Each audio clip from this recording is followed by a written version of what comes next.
introductory session. We will go very, very slow. We'll start with the basic definitions.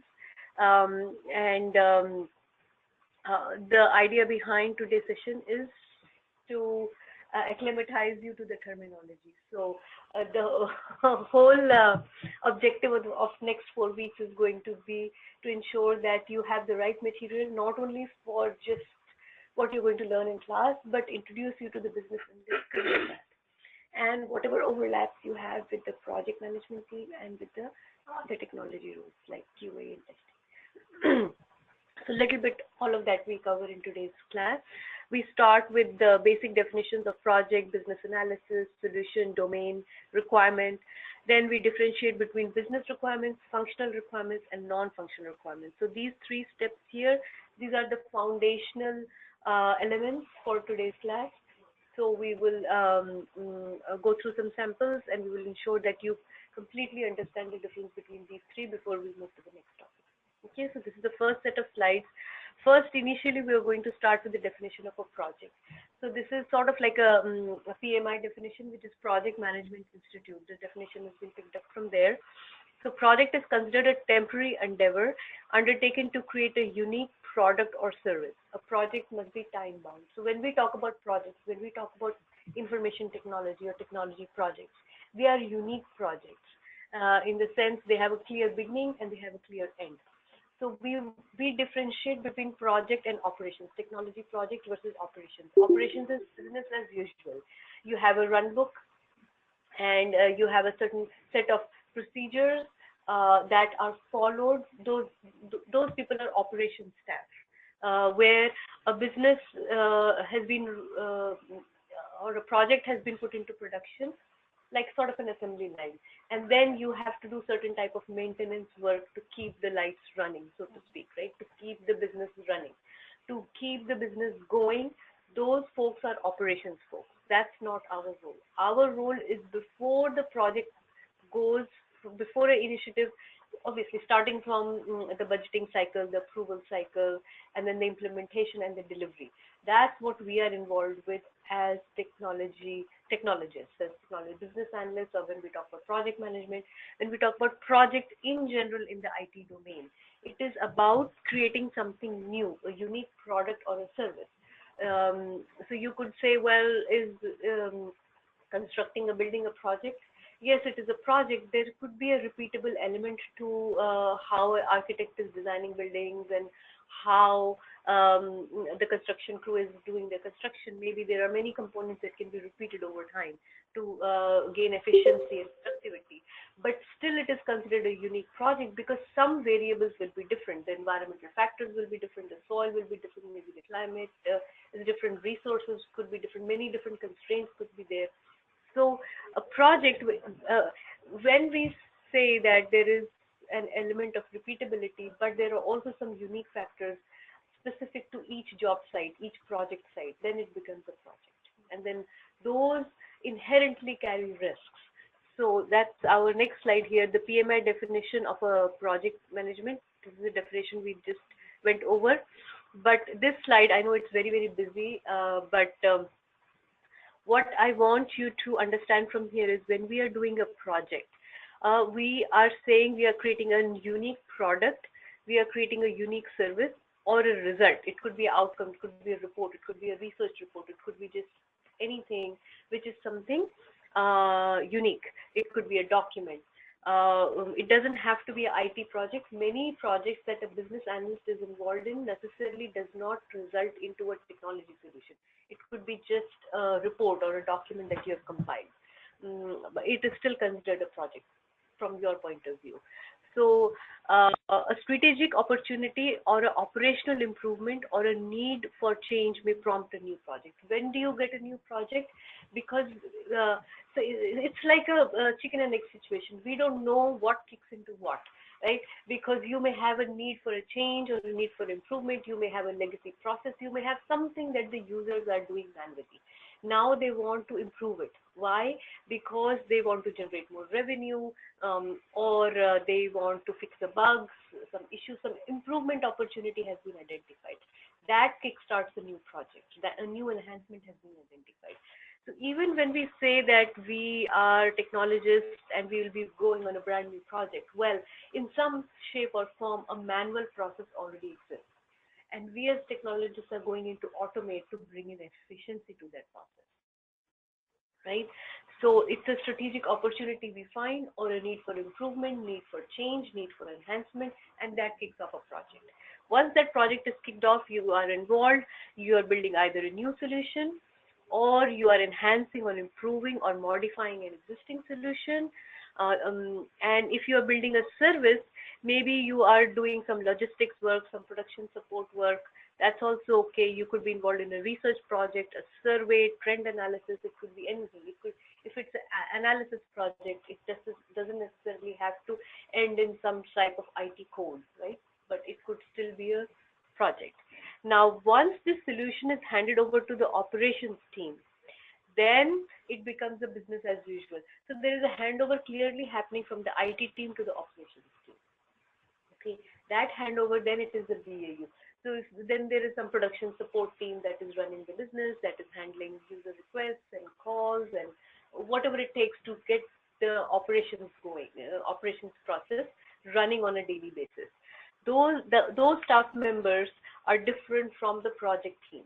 So when we are talking about IT projects, when you are part of an IT project team, you are involved with Scrum Master, project managers, business owners, product owners. You're involved with architects, technical architects, QA team members, or other resources, or the subject matter experts, vendors, suppliers. All these people, sooner or later, are part of your project team. Means we are building a unique project that has never been done before, something that has never been accomplished before in the context of your organization. If it has been done before, it is going to be part of operations. So the key distinction what we have to take away from this slide is, because we are working with something unique, something new, inherently a project is going to carry risks. And that's why this is a highly paid job, because we are dealing with risks here. Uncertainties equals risk. And your project manager mostly is in charge of, your Scrum Master is in charge of managing many types of risks, but there are certain risks that a business analyst is also familiar with and is part of your work cycle to deal with risks. Scrum Master, if you're working in an Agile team, the equivalent of a project manager sort of will be a Scrum Master, and we will be going over all these roles with you in week 2 or week. Okay, so there are 2 methodologies that we'll be covering: waterfall methodology, which is a traditional methodology, and Agile methodology, which is a little bit newer. So in traditional waterfall methodologies, we have project manager. You are officially reporting into a project manager. In Agile teams, generally the reporting lines are kind of a little blurry, and most likely you as a junior business analyst will be reporting to a senior business analyst who may or may not be on your project team. Okay, so the lines are a little bit blurry, and it's mostly about teamwork and cooperation, and everybody. It's about team success. The team collectively succeeds or team collectively fails. Okay, so it's not about individual. It's more like a team structure. So back to this slide.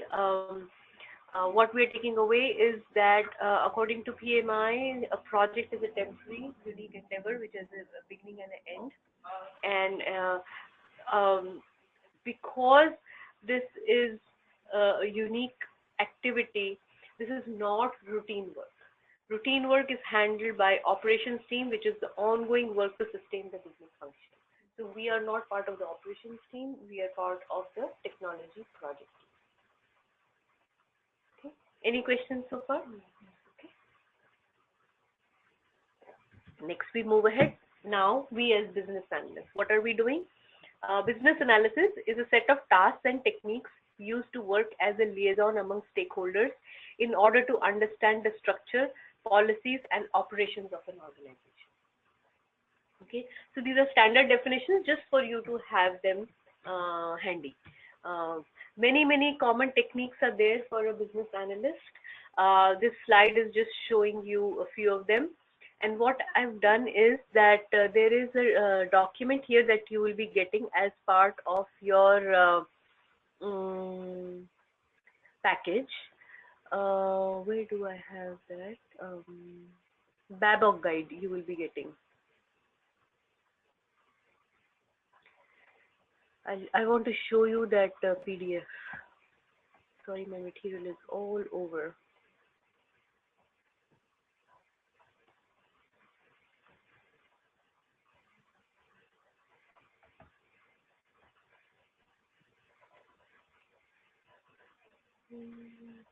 The bookmark it.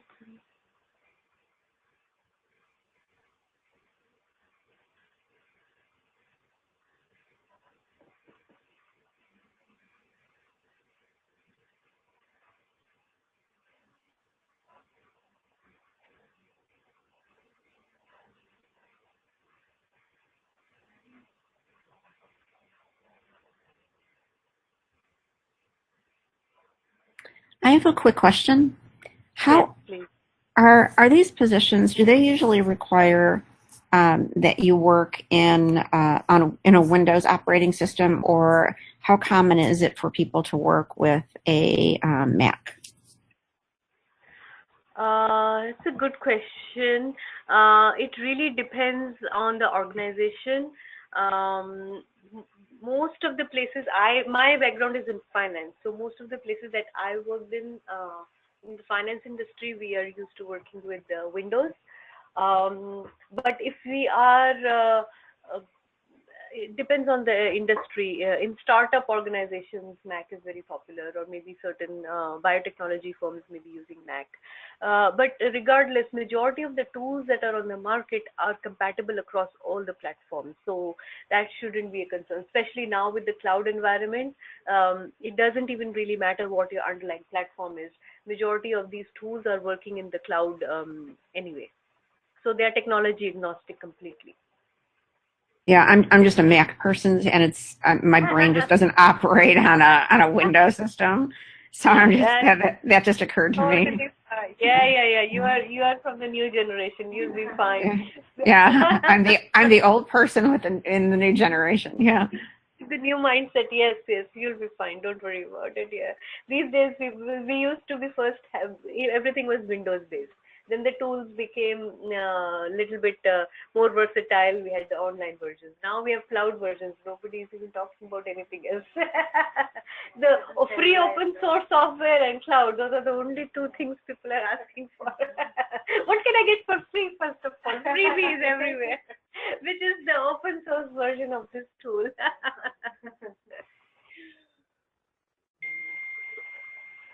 Okay, I know. I don't want to scare you. This is a 514-page book. It's called the Babok Guide. Sooner or later, you will become very familiar with. It's people call it Babok. I like to call it. It is Business Analyst Book of Knowledge. That's what it stands for. This is sort of like your handbook, the go-to book. Eventually, when you are at work, you may want to purchase a hard copy of this and put it on your bookshelf. It's up to you. But the PDF version I'm giving you as part of this course package. Now, we are not definitely going to cover 514 pages at all. I don't want to scare you. This is the book that everybody is using. So as part of this 4-week course, we prepare you for entry-level business analyst certification, ECBA. I recommend that you take that exam after you finish this course, and that's why we give out this material, because we are introducing you to the business analyst career path. So initially, this is just a jump start for you. You will have everything it takes for you to take the leap from here, for your resume, for your interview, and going forward in your job. And obviously, I'm here if you need help. You can always come back for anything. But this Babok guide is used by people for all certification levels, right? CPAP and even further. So whether you have no experience, 2 years experience, 5 years experience, 10 years experience, everybody is using the same guide. The book remains the same. Okay, everybody, the reference book for this career path is this guide. Okay, that's why it is for PDF, and this is no copyright violation. This is easily available on the internet. If you type in Google, you can also find it and search it and download it. For your convenience, I have downloaded it and included it in the package.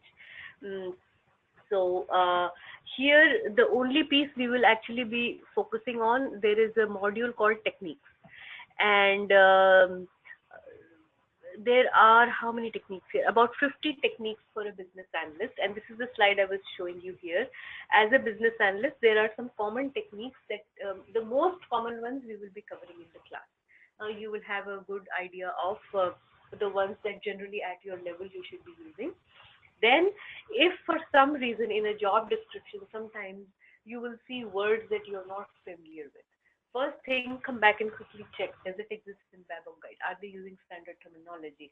Most of it you will become familiar with in the 4 weeks. Some self-reading material that will give you, you'll become familiar with it. But anytime you get stumped, anytime you find something that doesn't ring a bell to you, quickly come back and check. If it is not mentioned in these 50 techniques, that means generally it is not something, a standard practice. It's not a generally accepted standard practice in the industry. And many variations are there, that's okay, but at least you have the confidence when the interview starts that if in the job description something is listed that is not even on the Babok Guide, then you always have a way to tell to your interviewers that this is something that you have not heard about, you're not familiar with, and it's something you're willing to learn, but this is not something you've had exposure to.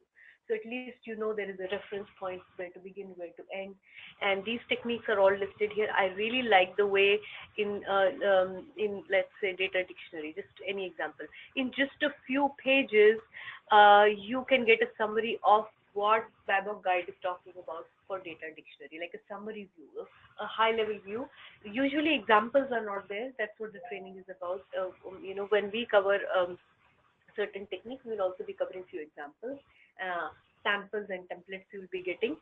But at least here you will know, in Google you know how it is. If you don't even know what to search for, what to look for, then you're kind of lost. But you will never get lost with Babok Guide, because if you have never heard of a term before and you quickly come and read something about it here, then you at least know that, okay, Babok Guide is talking about a data dictionary. Okay, sure, it will just give you theory. It's not giving you an example. But now you can go back to Google and search for data dictionary and look at the images tab and see what kind of data dictionaries other people have listed in their documents, what other samples exist.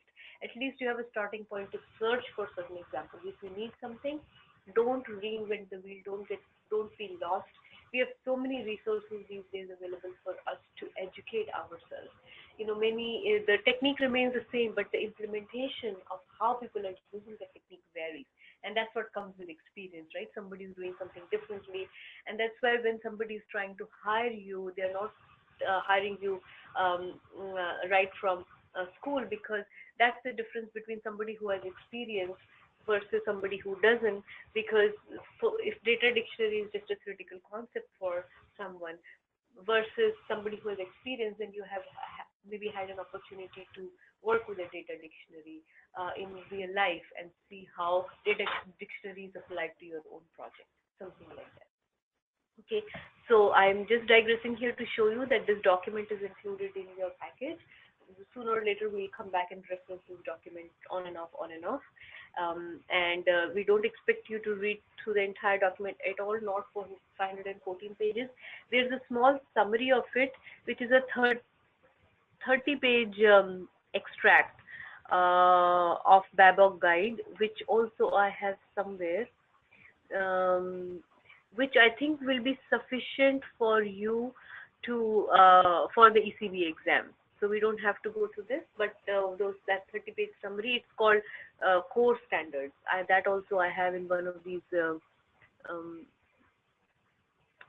packages. I will include that also in for you. It will come in the slides as we go along when I introduce you to IIBA. So right now we're not worried about exam. I'm just showing you that these techniques exist. Some common techniques we will be covering, and all the other 50 techniques are available in the Babok Guide. For some reason, if you want to refer to them, you can go. Okay. Any questions so far? Okay. We move ahead. Solution. is the next term we are going to get familiar with. It is a set of changes to the current state of an organization that are made in order to enable that organization to meet a business need, solve a problem, or to take advantage of an opportunity. So we will hear many times this word being floated around. This is the business solution, this is the technology solution, this is the architectural solution. What it is just a set of changes to the current state of an organization to solve a business need, solve a problem, or take advantage of an opportunity. Okay. Example solution. So this is just a high-level framework to make you familiar with when we talk about solution. What are we saying? So keep in mind, in typical IT projects, we describe them as in 3 tiers. Just for your reference, if you keep this in mind, it will be easy for you to remember later on. It is like a 3-tier context. So when I took my first computer class sometime in high school, we had these electives we could choose from. The first lesson, the teacher explained, what is a computer? It is some sort of a processing unit. You put in garbage, you will get garbage. So some input, some processing, some output. 3 stages will always stick with you in a computer processing system. So we have to get inputs from somewhere. We will do some intelligent processing on it, and we will spit out some output. Okay, 3 stages are there. So for any application, you will be getting data input sources internally or externally from your organization. If your data is sourced internally from other groups, that's fine, it's internal sources. If you're sourcing data externally, you could be using some vendor systems, you could be using some external suppliers, or paying for the information to come into your application. But either way, if you look at this diagram, it has 3 major components. First component is data sourcing. So you have to source your input from somewhere. You cannot operate in vacuum.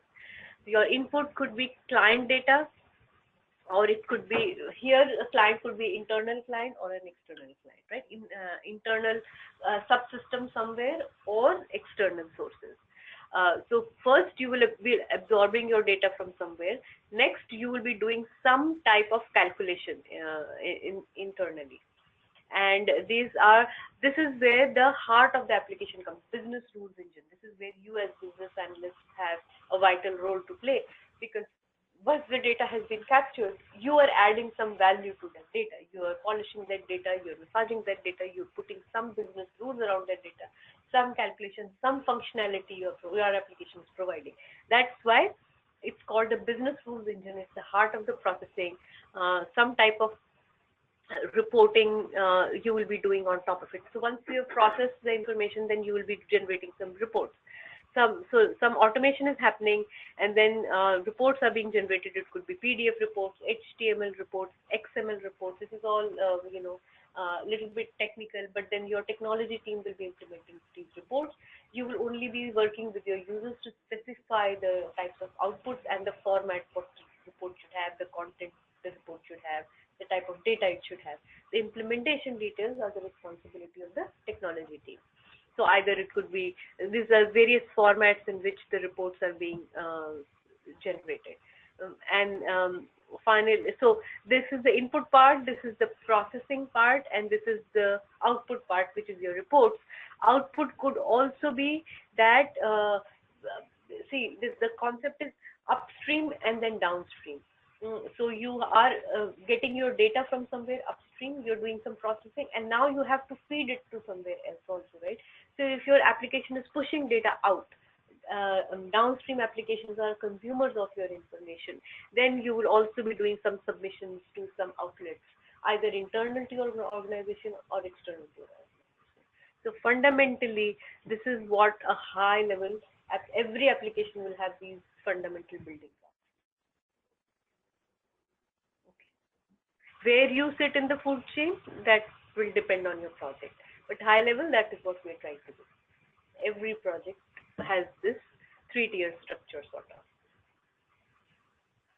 Okay, any questions on the slide?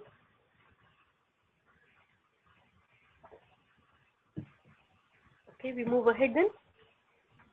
Domain. This is also a word that is used very frequently, and think of domain as just some type of segregation, right? The area undergoing analysis. We could say that we are a business analyst in healthcare domain, we are a business analyst in finance domain, we are a business analyst in manufacturing domain. It just corresponds to the boundaries of an organization or organizational unit. We could say that the domain is marketing, we could say the domain is regulatory, we could say the domain is audit, we could say the domain is sales. If you are dividing by the organizational unit, that's a domain, right? If you are, or you can, so let's read the definition again. A domain is the area undergoing analysis. It may correspond to the boundaries of an organization or an organizational unit, as well as key stakeholders outside those boundaries and interactions with these stakeholders. So any type of boundary you are creating, internal or external, it becomes a domain. I have a question. So yeah, when we get trained for a business analyst, let's say, so when is it that we get a particular domain to think, or is it just generalized that we can go in any domain when we get trained in this? How do we pick the domain? Sure. So sometimes it is a little bit of a matter of luck and draw. You can start off as a generalist, and depending on the job you find, you end up specializing that. Like when I started off, I just happened to be, my first job happened to be in finance, and then I never left it. It just, for me, it was a draw of cards. If my first job would have been in a different industry, maybe things would have been different for me. I didn't, at that time, I didn't even know I had a choice, whatever came along. You can change the domain? Yes. So that's also a very good question.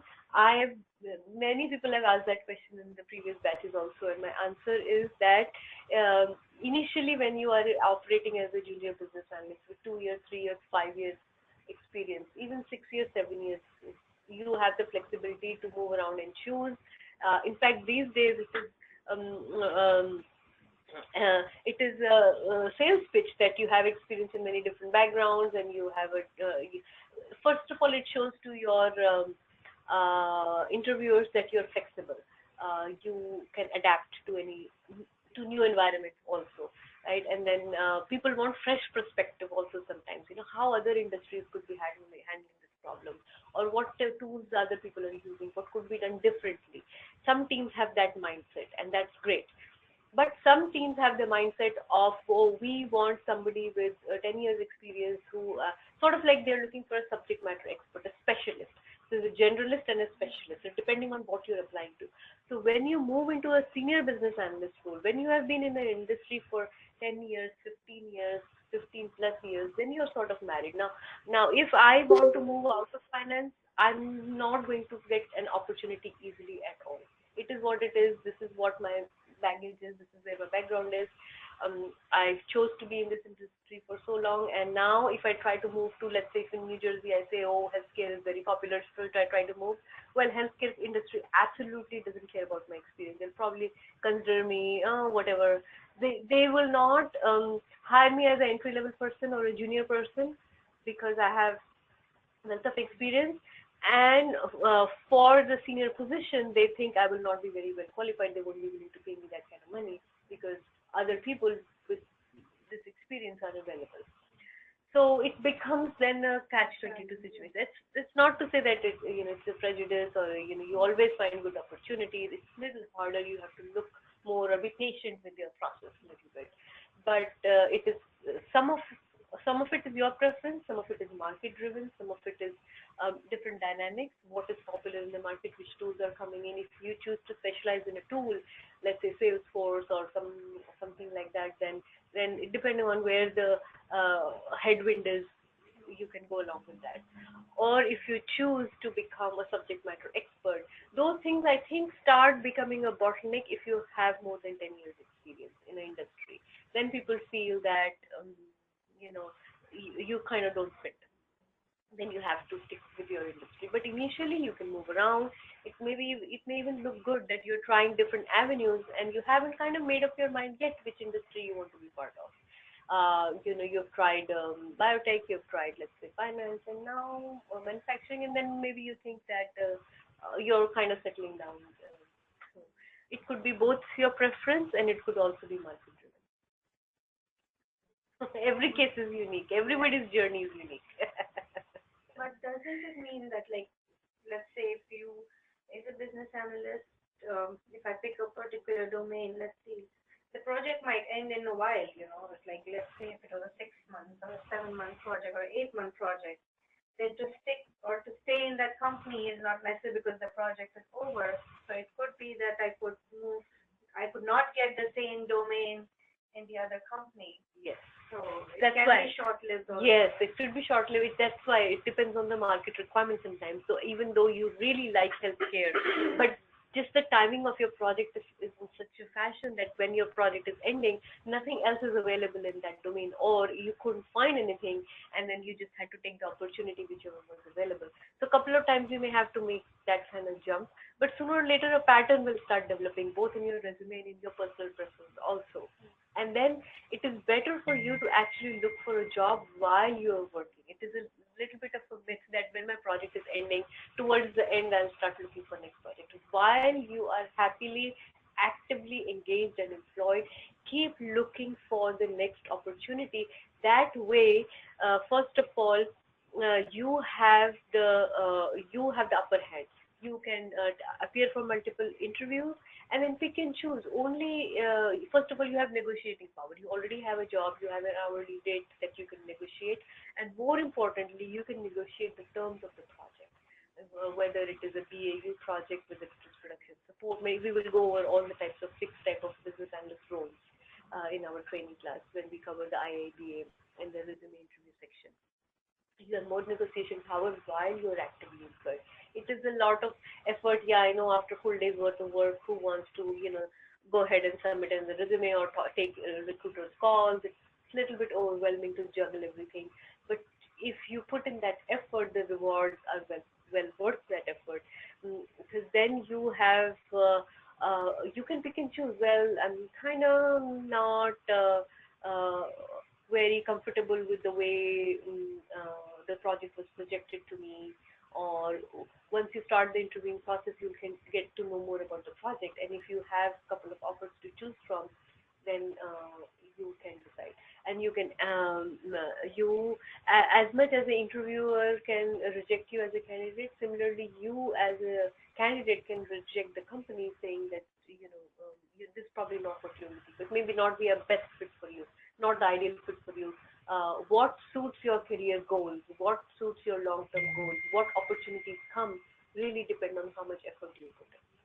And the process is same, but if the domain is different, but it doesn't matter. Like, if you're in healthcare or finance, it's like the process is same. Absolutely. Okay. The process is the same. That's why I teach the business analyst and project management courses, because they're kind of domain agnostic. You could specialize a little bit. For me, I would say, well, does it really matter for the healthcare industry if my project management experience is in finance? For me, it doesn't matter. Maybe for the people who are hiring me, they have a certain mindset that, the biotech industry works in a certain way, how the drugs, how they are marketed, and the research and the whole life cycle, how the projects are managed, are maybe very, very domain specific. I totally understand. Finance industry has a certain way, every industry has a certain way of doing things. The larger companies, that's why they try to poach people's resources. If you're actively employed, let's say for one of the big finance companies or one of the big consulting firms, the other consulting firm is looking for experienced somebody with that kind of background because they know the type of work environment is the same. So to a certain extent, yes, in senior roles, your experience does matter. Why? Because they want to kind of know what their competitors are up to, first of all, right? What type of knowledge you will bring along with you. And for the junior roles, it does not matter initially. So completely capitalize on your initial years to gather as much diverse experience as you can, because later on, then you can always specialize in a certain field. So use that to your advantage. Okay, any questions so far? Okay, we move ahead then. Requirement. Okay, then now we are getting to the interesting part of it. So general definition of a requirement: a condition or capability needed by a stakeholder to solve a problem or achieve an objective. just a high level. Somebody has to achieve an objective. They are stakeholders, anybody who has a vested interest in that outcome, yes, right? Even a technologist is considered a stakeholder. Anybody who has interest, positive or negative, in a certain outcome is a stakeholder. Okay, so now we have to differentiate between business requirements, functional requirement, and non-functional requirement. This is the first tricky thing we are going to learn today. So when we, so first of all, we as business analysts are sitting in the middle. We are half facing the users and half facing the technology team. Okay, so when we are facing the business users, we are talking about business requirement. Describe business problem, goals or opportunities of the organization. They relate to the business purpose for a project and desired deliverables. So your business may have a high level business goal. What could be an example of a business goal? We want to increase the sales revenue by 5%, or we want to either they have a sales projected growth goal, or they have some type of a goal where they want to reduce expenses. In the highest level, two things are there. Either you want to achieve some growth, or you want to reduce some expenses. So business may have some type of a high level goal that they're trying to achieve. And to solve that business problem or a goal or an opportunity, they may have a projected requirement, and they will state that requirement at a high level to you. Then how you are going to solve that problem, that comes down to functional requirement, meaning describe the functionality you will implement to achieve that business purpose, to achieve that sales growth, or to reduce your expenses. A, B, C, D, E, 5 steps we are doing to do that implementation, to implement certain functionality. That becomes your functional requirement. Okay, so features and functions this solution should possess and provide. These are the processes, data, interactions, or any other specification that kind of describe how you will achieve the business objective. That's the functional requirement. So far, clear? Not confusing. But confusion comes when we go to the third aspect, which is non-functional requirement. So think of a non-functional requirement is that the environment in which the functionality should operate. So the simplest example that comes to mind is that if somebody is saying to solve this business need, we will implement, let's say, a survey on a website. We will conduct a survey. Okay, so you just describe, these are the 10 questions we will put on a survey and you publish it. Okay, the functional requirements are specified based on the business requirements that were given to you. But you forgot to mention to the technology team that FYI, this survey will be taken by 5,000 participants, or 10,000 participants, or 50 participants. You didn't specify how many people are going to take the survey, when are they going to take the survey, is it going to be a month-end survey, or is it going to be a daily survey, what is going to be the volume. You didn't kind of specify anything related to the operating environment for the survey. So if your technology team, depending on the hardware resources, maybe they put it on a server that was already very, very cramped up, and initially the survey was working fine for the first 2 weeks, and then when more and more people started logging in, you see a performance drag. The website is slow, eventually it doesn't even load, you get that HTTP error, and now you have some failures, some data problems or whatever. So anything related to volume, disaster recovery, availability, performance of your application. For some people, slow is 3 seconds. For some people, slow is 5 seconds. For some people, slow is 30 seconds. For some people, slow is 3 milliseconds. In a finance environment, even 3 milliseconds is slow, depending on what is competing for resources. Front office trading environment, everybody's definition of slow is different. So if you as a business analyst, if you are providing a solution, you have to provide the solution which includes both the functional and non-functional requirements. Only then the requirement is complete. Okay, so you will provide the functional specification and the non-functional specification. This is the survey, and we're expecting 5,000 people to use it in a period of 2 weeks. And most likely, what is the human tendency? You know how when we do our taxes, we all know the tax date is coming. Everybody ends up doing it when the last day, last week, last day, last hour, last minute. When will the volume pick up? as soon as you're ending their service. That's when most of the people will be going. And if you are not specifying that kind of volume requirement to your team, then what will happen? Your technical architect team, your technology team is not building those features into your, that scalability, the extendability, the availability, the performance requirements are not baked into your solution. So finally, your survey doesn't even solve the problem that was intended to solve the problem, because it collapsed in the middle of the survey. Only 500 people were able to take the survey. After that, the system became unavailable. Okay, so your business requirement was not met ultimately. So basically, the non-functional requirement is pointing towards the IT department, and the functional is pointing towards the business. Perfect. So you as a business analyst have a dual role, right? You're sitting in the middle. You have your technology team is also your audience, right?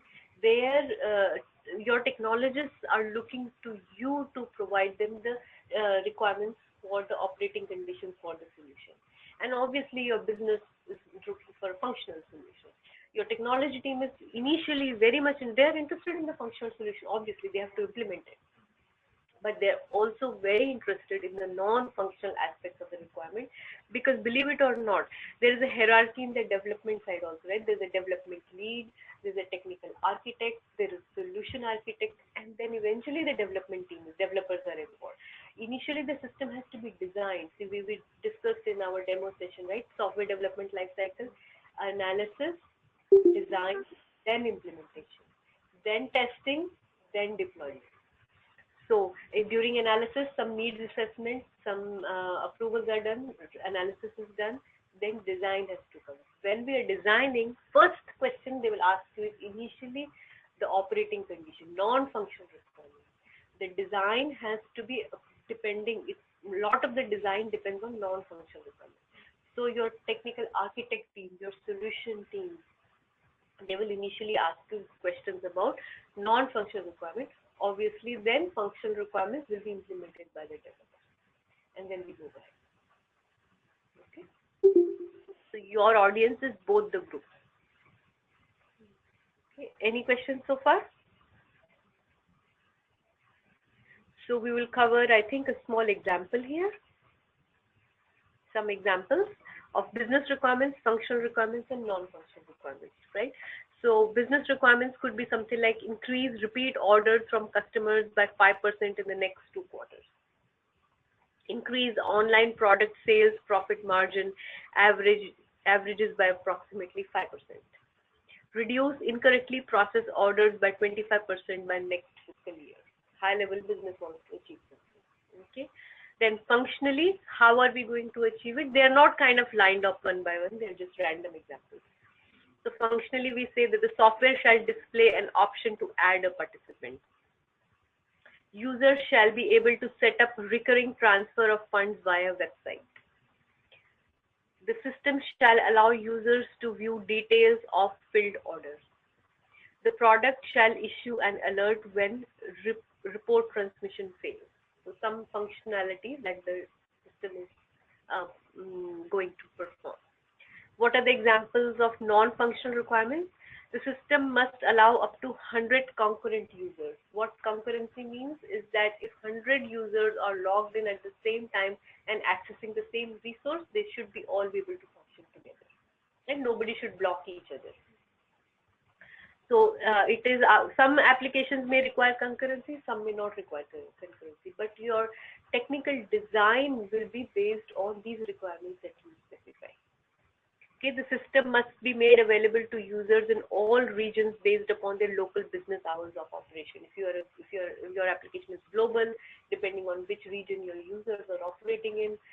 These days, a lot of these non-functional requirements are also kind of quite automated based on the cloud setup. If you're initially when I was working in the finance industry, we used to have this big process of, if a new project is getting approved, we not only had to get a head count and the software licenses, we also had to include a budget for hardware. If we had to procure new servers, if we have to take a new development server or testing server or production server, that all that cost used to get factored into our approvals of the project.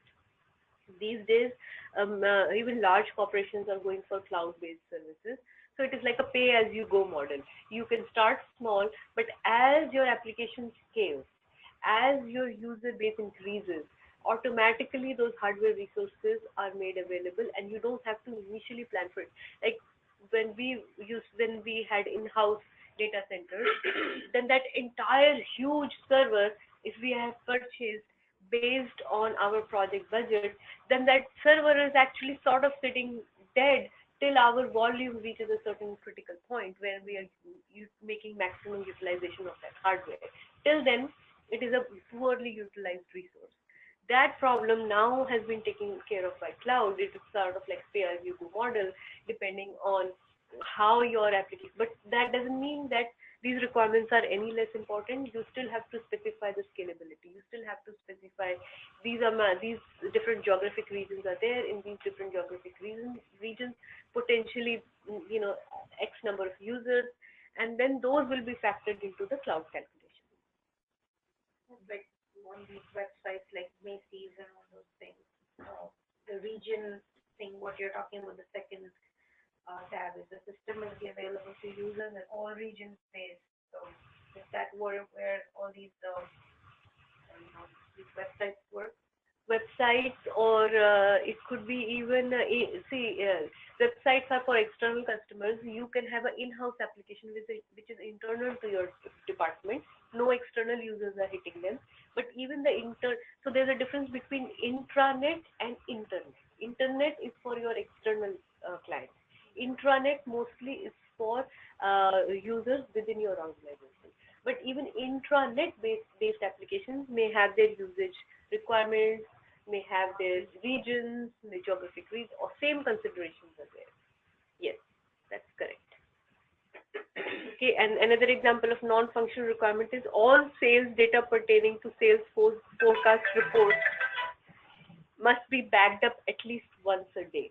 So backup requirements, right? When our users are, let's say, doing active data entry. If our data is being saved in the database, but our database team is also looking for backup requirements. It's called even disaster recovery. I never kind of realized how important the disaster recovery requirements are till Sandy happened. So when Sandy Storm was there, I was working in downtown Citigroup at that time, and every project that we were working on pretty much got impacted, and so badly impacted. First of all, we spent many sleepless nights. But then what saved the day was all the backup stuff that we have taken care of. Majority of the time, you will have a cookie-cutter template that is given to you by your PMO office. First of all, when you are new on a project, don't think you have to reinvent the wheel. Yours is not the first project the company is doing. You are not the first business analyst the company has ever hired. Okay, so there has to be something that already exists.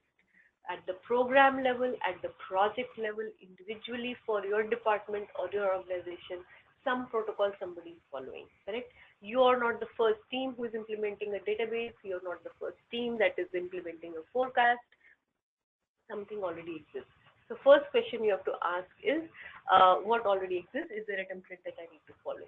Because believe it or not, majority of the non-performance requirements cascade down hierarchically from your bigger program. Your project is part of a bigger program. So because we are shooting for a junior business analyst position, we have to assume that we are part of a larger ecosystem. So somebody has to give you, your project manager or person who is hiring you or the group that is hiring you, somebody senior initially will have to give you a little bit context of the lay of the land, the ecosystem that you're part of. Because we are working at the project level, not the program level. Program level, senior person is getting hired, and then they will, at the program level, if let's say certain documents don't exist, then it is the responsibility of the program manager to create those documents. But at the project level, we have the benefit of inheriting information from our program. Okay, we are part of the larger ecosystem, so always first make sure you have whatever information that you should be handed over first. what are the information sources, where is the existing documentation, do I need access to certain applications in testing environment, not production, but existing documentation. And somebody says, this is a new project, we don't have enough documentation, but some other things may exist. Some legacy documentation may exist. How users are doing things manually, some user documentation may exist. It may be completely out of date and stale, but something may still exist. So do not undervalue that. Just take whatever you can, right? Even if it is incomplete, even if it's stale, old, doesn't matter what. So it kind of gives you an idea at least what the base level setting is. So this backup requirements, non-functional requirements usually are inherited from the program management office. If other projects, other teams are backing up their data nightly, then you will do the same thing, unless there is a reason to digress. And that's when you can specify those extra requirements in your own specific BRD. We will talk about this requirement document later. So we are collecting all this information for BRD sign-off eventually. So we are saying if we don't have to digress, we just follow the pattern, whatever everybody else is doing. Every other project, there is whatever the geographic hardware requirements are, their scalability requirements are, their performance requirements are. If every other report, the acceptable time to run that report is 3 seconds, so will it be yours? Unless your users say, no, this is a particular sales forecast report that we need to run on iPad for our people who are doing sales on the ground. Every other report can run in 3 seconds, but this should run in less than 1 second. Okay, then that becomes specific to your project. Otherwise, you just keep inheriting what everybody else is doing. Okay? But then you run, that's why you as a business analyst sits between technology team and the business users to understand. You put yourself in the shoes of your users to understand what could be their needs, right? What is special to this project that they need? What can we do better for them? And then you translate that to a technology. Okay. So this is clear? Completely. No confusion here. At least few questions on ECBA will be on business, functional, non-functional requirements. And we cannot be confused about it. Okay? Okay, so this ends our first section today. Okay. Then here we have key functions of a business analyst. We will be covering these 5 major sections in the next 2 weeks. Needs assessment. Then we talk about requirements elicitation, which just means gathering requirements. Then we talk about analyzing information, which is modeling requirements. We will be learning a language called Unified Modeling Language, UML. Okay. Then we will eventually gather everything that we have captured so far into a document called BRD, Business Requirement Document. That is the primary output of a business analyst. We are generating a BRD. It is also called, different groups called a document. They have different nomenclature. It's also called FRD, Functional Requirement Document. Kind of means the same thing. BRD, well, if we have to take it technically, then BRD is officially supposed to be compiled by your business users. They are supposed to give you 1-page or 2-page high-level business requirements. What the business goals are, what they're doing manually today, let's say some Excel spreadsheet that they have, they're doing some calculations manually, some legacy environment they're using, some maybe high-level screenshots, the business problem and high-level solution that they want to implement. What the business goals are, ideally, this BRD should come from the business side. But what I've seen in practical life is you are lucky if you would hardly get anything in writing. Usually you'll get something only as part of the document approval process, as part of the project approval, some type of charter, or somebody has done a business case. The business users on the business side will do a business case on their side to justify why a project should be approved. That document may filter down to you and you may have it. And you can kind of massage it to make it your BRD. And then the document that you produce is FRD, Functional Requirement Document.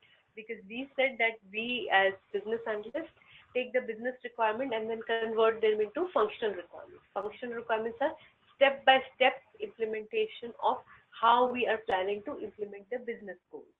So FRD is supposed to be our domain, but because traditionally we never had a good BRD, we combine it together, and when we just say BRD review or FRD review, and ultimately we're looking for a high level approval or sign off on the FRD. Means these are the high level requirements that we want to implement, and then the technology team will create their own document which is called TRD, technical requirement document, in which they will put their technical details of how they're actually planning to implement the functional requirements from a technology standpoint. They may include some pseudocode in there, or some high-level design, architectural details will be there, and maybe low-level technical details will also be there. Some interface files will be there, data format files will be there. So TRD is their domain. And then finally, there is the last component, the smaller block here, which says support or subject matter expert. So when a project has been implemented and delivered to production, after that also, believe it or not, business analyst plays a huge role. Why? And this little block here may possibly be the best position actually for you to start your job search, or be part of as a new business analyst. This may be a very good place for you to be in. What happens is, once a project has been implemented into production, usually a project will be done in phases, phase 1, phase 2, phase 3. Small project or large project still will be done in phases. Some functionality has been implemented, and then after that everything goes in enhancements. You know, in your budget you will have small enhancement, big enhancements, you will have bugs, defects, implement, and you may have even, you know, critical defects. You may have run into defects that you never thought were there. So when those problems happen, immediately, and we will as part of this training, we will do a see a demo, and we will look at Jira. Jira is a defect tracking tool. So it is so important, defect life cycle, understanding the defect tracking and defect life cycle, that we devote approximately 2 hours to just the defect tracking life cycle, which is where the support component comes in. So you may have planned enhancements, or you may have unplanned enhancements. Why? Because the defect comes in, and then you go into triage mode, and the business analyst is involved in doing root cause analysis. What actually happened? Right? Root cause analysis could then identify that this is the problem, this needs to be fixed. So you as a business analyst are not only doing analysis of a new solution, but you are also doing bug fix type of work. Okay? So many large organizations also have this support model of level 1 support, level 2 support, level 3 support. What is level 1 support? Let's say you call your phone company, or PSENG, or your utilities company, or whatever, you know, you're having, or Optimum Online, you're having some network issues, or whatever, or your internet is running slow. When you call your customer help desk line, the people that pick up the phone initially to talk to you from customer service is level 1 support. They try to work on your problem based on what you're describing, and they have a run book that they are following. These are operations people. They're already following a checklist or troubleshooting checklist that they have, and they will try to see if they have some remedies, or let's say do their password reset, whatever certain administrative functions that they have access to, that they will try to fix your problem. Now assume that doesn't work. Then sometimes you have maybe experienced this, level 1 person is not able to fix the problem, and then they will say, let me contact, they will escalate the problem. Yes, they will let me contact my manager, let me contact technical help desk. Now the level 2 support that they're reaching out to is the technical help desk. Okay. Now the technical help desk has access to more tools, more power tools, where they will have override access, right? Maybe a customer is requesting a refund, and they have to enter a certain code to override something, and they will take care of the problem at the manager level. And then that's level 2 support. Now maybe sometimes, if you have experience, sometimes if not, then the level 3 support is actually you.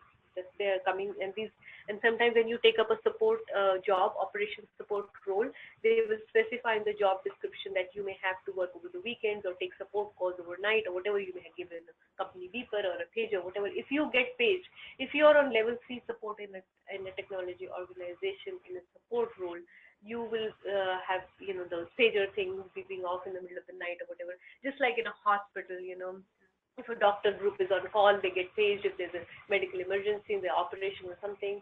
So that's level 3 support. That's where you get involved in, where now you're in sort of triage mode.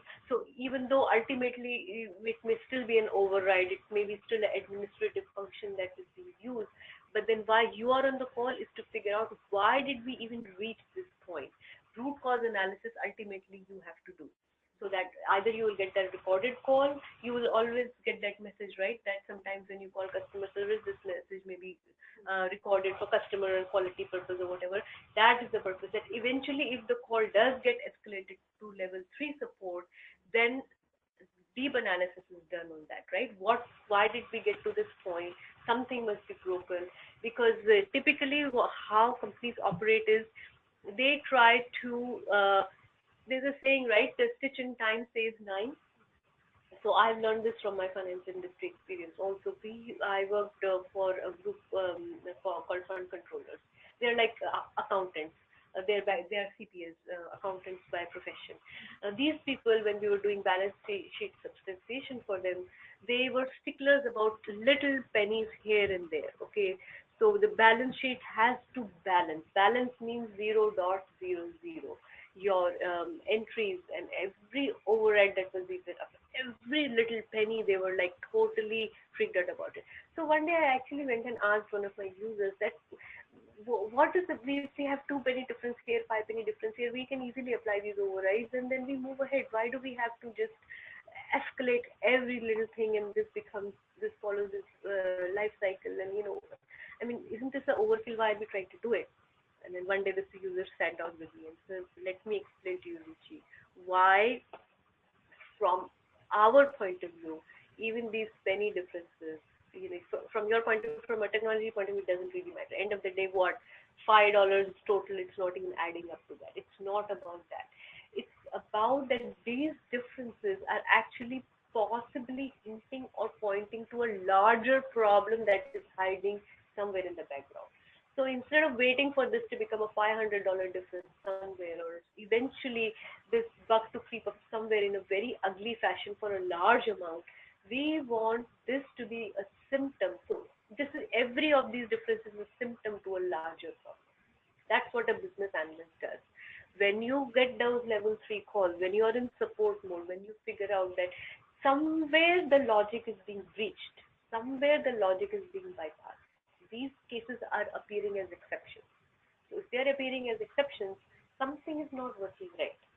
So take those things, those support calls, and then you as a business analyst enter the root cause analysis, and we'll cover those techniques next. This is just high level overview I'm giving you. You are involved to do the triage, to do the root cause analysis, and those small things, when you develop a pattern, when we do that defect analysis, when you develop a pattern, then you suggest an implementation approach to your development team. And a business analyst does 2 things. One thing is to obviously identify what should change, but then also impact analysis. This is a small thing today, but it has its potential to become large later on. So priority will be decided by your project manager, high, medium, low, or your product sponsor. But the criticality of the defect you have to decide, whether this bug is critical, business critical, or not. That you have to decide. So that information is, that's why business analysts, we say this is a career path, right? If you are a good business analyst, sky's the limit for you, because this type of role is highly valuable for the company. Why support and subject matter expert are listed in the same box is because by analyzing this defect loop, you become a subject matter expert. You know the data flow between different systems, you know the interaction between the whole system, the impact of the system, and you specialize in that role, and you become a subject matter expert. So you may start off at a junior role, but very quickly it will ramp up, because if you're good at it, this is a tremendous value a business analyst adds by being in the SME role. Okay. So any questions on this slide? Move ahead. And I'll pause for a minute. Anybody on the phone has any questions?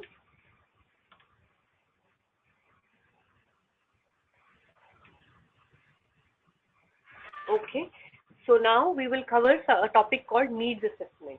So I want you to be familiar with the terminology that the business analyst, there is a business analyst role that exists on the business side as well. Your business teams may have a business analyst who is doing pre-project related activities. So even before a project kicks off, pre-project related activities are done. Needs assessment is being done. So believe it or not, in an organization, many projects are competing for attention. Many projects are competing for budget. Not everything gets approved, right? So the analysis that is undertaken before the project work actually begins is called needs assessment. And typically this work is performed by the business analyst on the business side to do some type of cost benefit analysis, some type of business case. They are presenting a business case to some committee to get the project work approved. They may take your input into it, the root cause analysis that you've done that is coming from the production support food chain, that over a period of time we have seen these defects increase, or the volume increase, or the criticality increase, and this is the impact this could have to our business function. So some type of needs assessment is being done before the project is getting approved. So needs assessment, some of the high-level need assessment activities include, you may identify your stakeholders, document roles and responsibilities, perform root cause analysis of current deficiencies, conduct gap analysis between as-is and to-be state, and SWOT analysis. I'm going through these bullet points fast because we will be covering each of these techniques as individual slides in the next section. So these are all techniques to do needs assessment. So it is possible that some of these techniques will be done by the business analyst on the business side, but you may also be involved. Okay. So ultimately, it is all about cost-effective decision making. This allows management team to prioritize and make a decision as to cost-benefit analysis. If this is the amount of effort we will put in, this is the amount of resources we would need, then are we getting the business benefit from it or not? Based on that, if you are involved in cost-benefit analysis or needs assessment for 3 projects, only 1 may get approved. But you are involved in 3 assessments. Your development team is only working on 1. So imagine, that's why I said that a business analyst is involved in every phase of the life cycle of the project, and in fact, you may be more busy than the development team because you are doing gap analysis, you are doing needs assessment, you're doing analysis on multiple options of a project, and only 1 is getting approved. So you as a business analyst are doing analysis on the strategic option, which is like a long-term solution, or a tactical option, which is a short-term, quick and dirty fix, and then a medium-term approach. What is a short and quick and dirty fix? Well, ultimately, we need to create a regulatory report, but for now we don't have the time to do it. So what we are going to do is hard code some attributes, hard code some multiples, or something to make the solution work for the current quarter, for the time being. For this month-end report, we have this glitch. We don't have the time to fix the entire formula. It will require a lot of testing. The development team can fix the formula, but we don't know what the impact of that is going to have on the historical reports. So while that analysis is going on, while we will do that later, we still have to have correct numbers for this month end. So we are going to apply this patch, this fix only for now, knowing that we will reverse it later. That is a tactical solution. What is a strategic solution? The actual right way of doing the whole process. So you as a business analyst are giving, when a problem comes, a tactical solution, a strategic solution, and a medium-term solution maybe. So development team is implementing our policy. Right? So it is a very busy role actually. It is quite busy. So cost-effective decision-making, needs assessment allows management team to make informed decisions about potential solutions by having a better understanding of constraints, assumptions, and operational feasibility. Okay. So product scope, these need assessment methodologies assist in providing measured input into product scope, benefits realization plan, and overall project plan. So whatever your output is, it is feeding into the benefits realization plan. You may may work hand in hand with your business team to do the needs assessment. And so now we will next cover all these 5 techniques one by one. Okay. So any questions from this slide? Okay, so we move ahead. First technique we will cover is called RACI matrix. So in needs assessment, first thing we have to do is sometimes identify stakeholders. So we said stakeholders are anybody who has a vested interest in your project, which they could be internal to your organization or external to your organization. So RACI stands for responsibility definitions. R is for who is responsible for a task, A is who is accountable for a task, C who is consulted for a task, and I is who is informed for a task.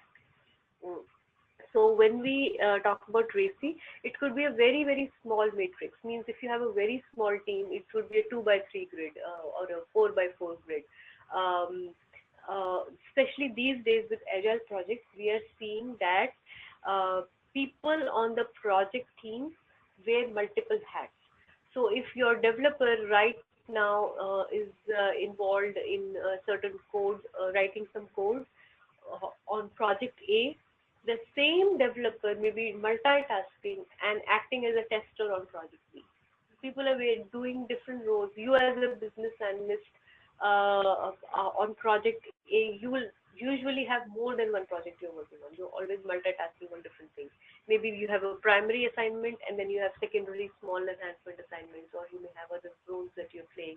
Maybe you are playing a role of a Scrum Master on a certain assignment.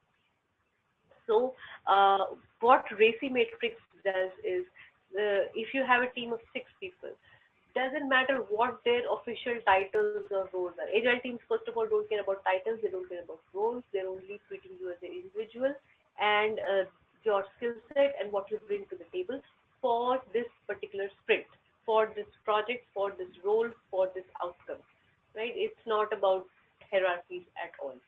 So no, it's not about who's junior, who's senior, nothing like it. It's all teamwork. So RACI matrix is usually compiled at the beginning of a sprint or a project to specify for this particular objective that we have, who will be doing what. Okay, whether you are a developer or a business analyst or a title does not matter. These are the tasks on the left hand side. These are kind of the roles, and then who will be doing what for that assignment. Generally, that is what a RACI matrix is used for, to avoid confusion from the beginning. Who has to know? Yeah, who has to do? Like roles have to be specified ahead of time before we even begin a project.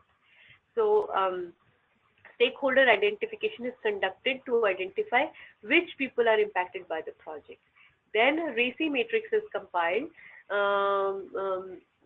Can be used to document roles and responsibilities. Basically, who is going to be doing what. This helps minimize confusion, especially in areas where responsibilities appear to overlap.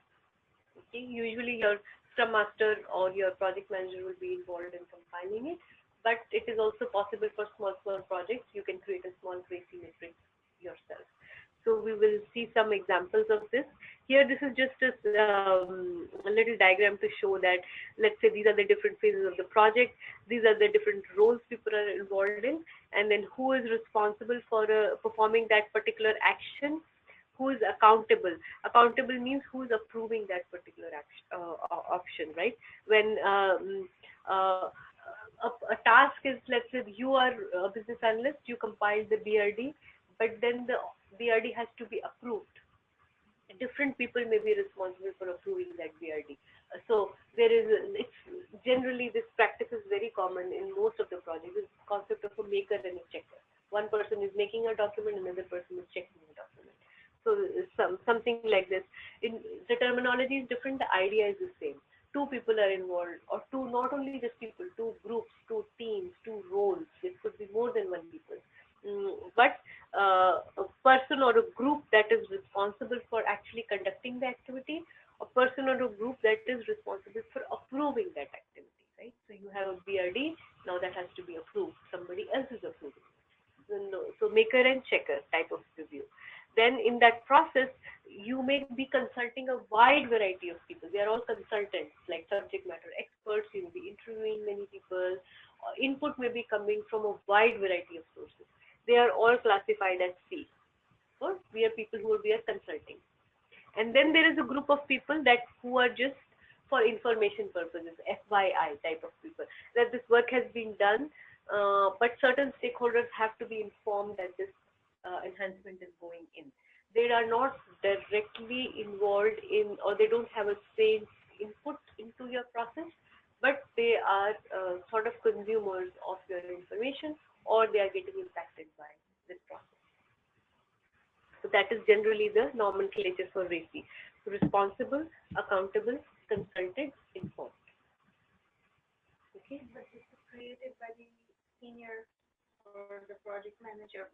Yes, Scrum Master or project manager. Yes, generally. The company has nothing to do with this in making the RACI metrics. Your PMO group may give you some guidelines or some template they may be giving you, and you just customize it for your project. Okay, and I'll give you actually few examples here for RACI matrix. If you'll see a very small example and a large example. So,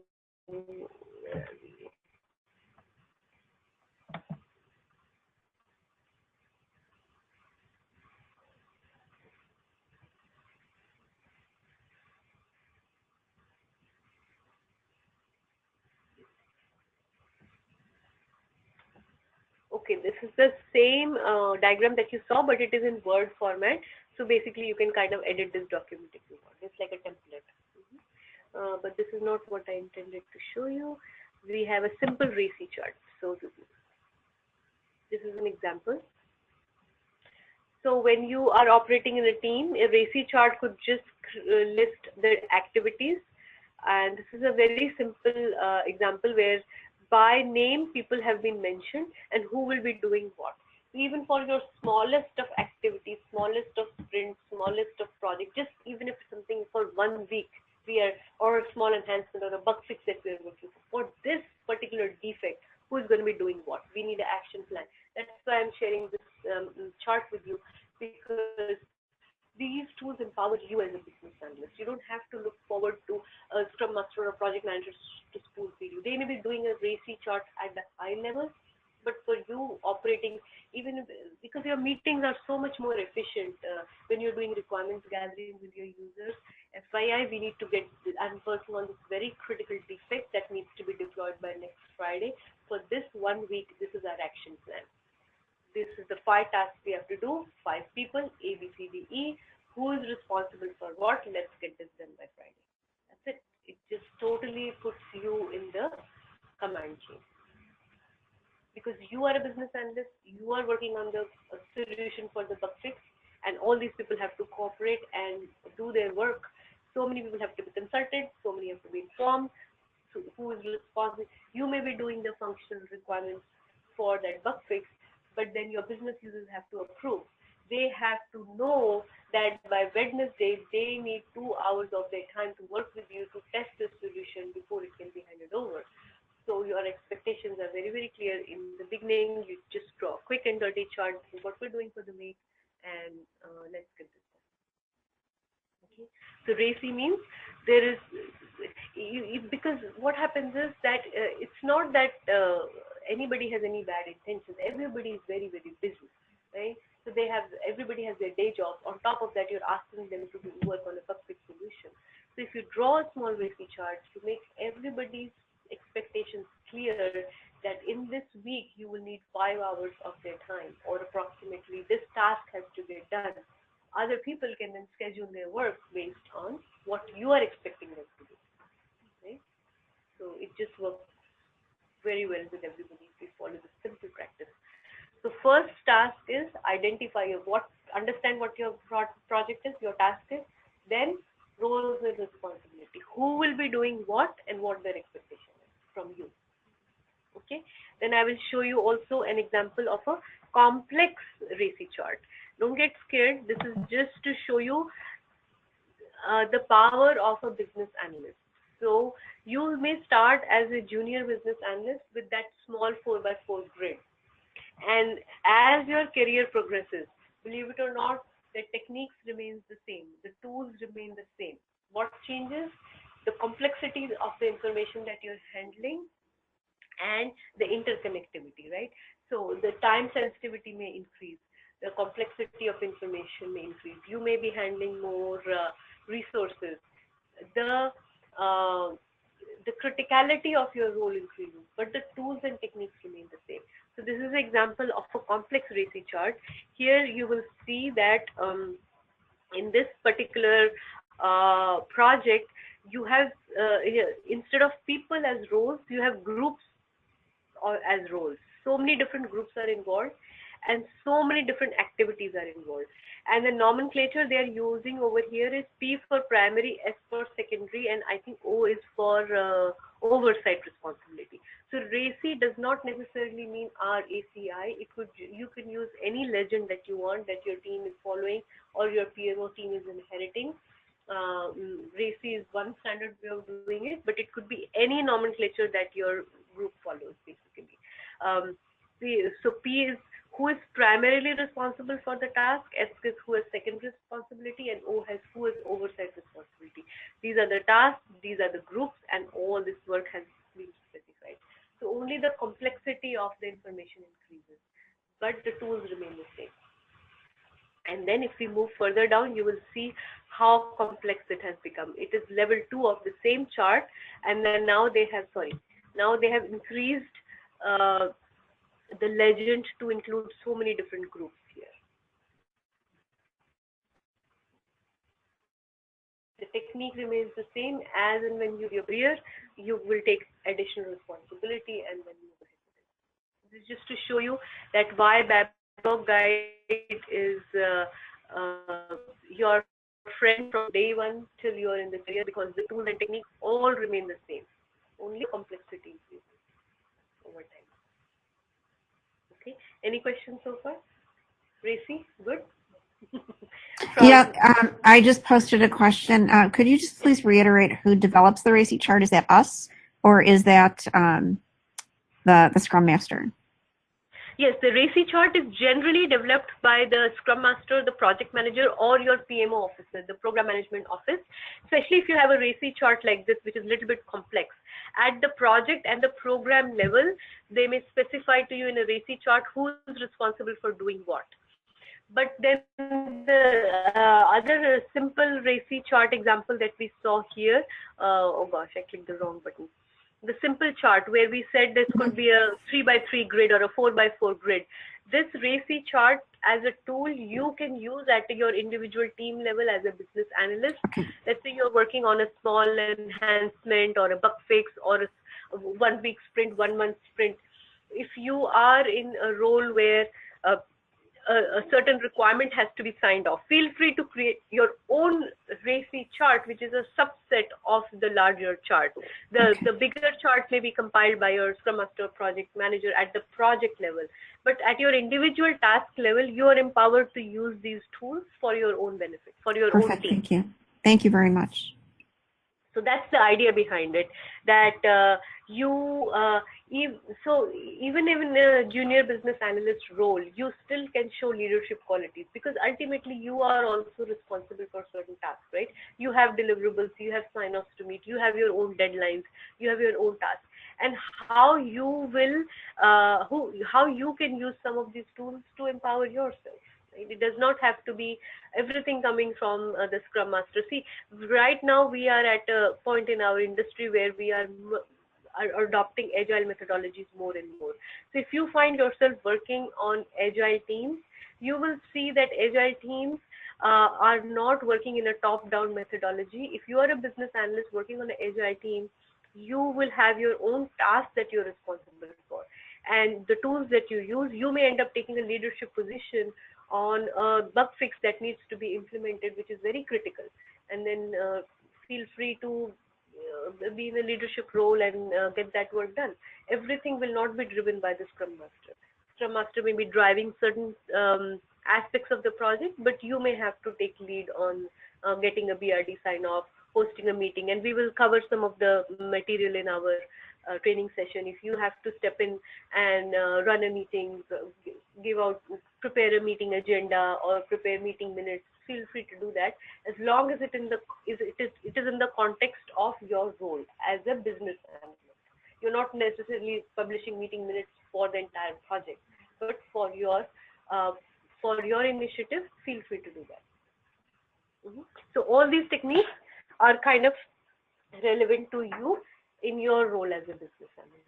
Did that answer your question, Karen? Yes, it did. Thank you very much. Thank you. Okay, welcome.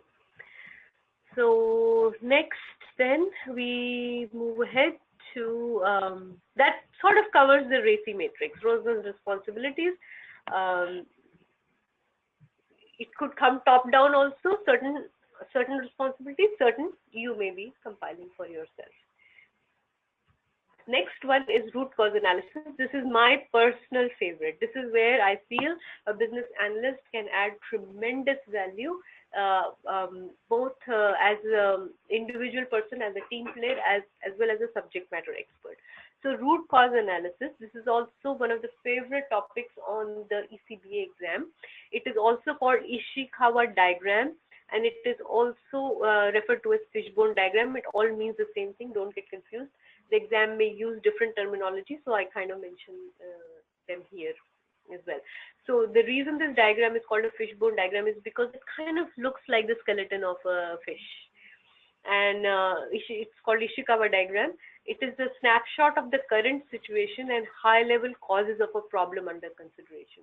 So when we have a problem, we kind of do a root cause analysis of that, and we say that these this format that you see over here, they are kind of like high-level categories, high-level causes of the problem under consideration. So the effect is mentioned over here on the right-hand side, like low customer satisfaction. Say we have a problem of low customer satisfaction. That is the symptom we are like. Just like a physician, you have to do some type of diagnostic. Patient may come to you with the symptoms. Here, the problem that we are trying to understand is we have overall low customer satisfaction. Now, why is the reason for low? The root cause analysis is trying to answer the question why. There's also called a technique called 5 whys technique.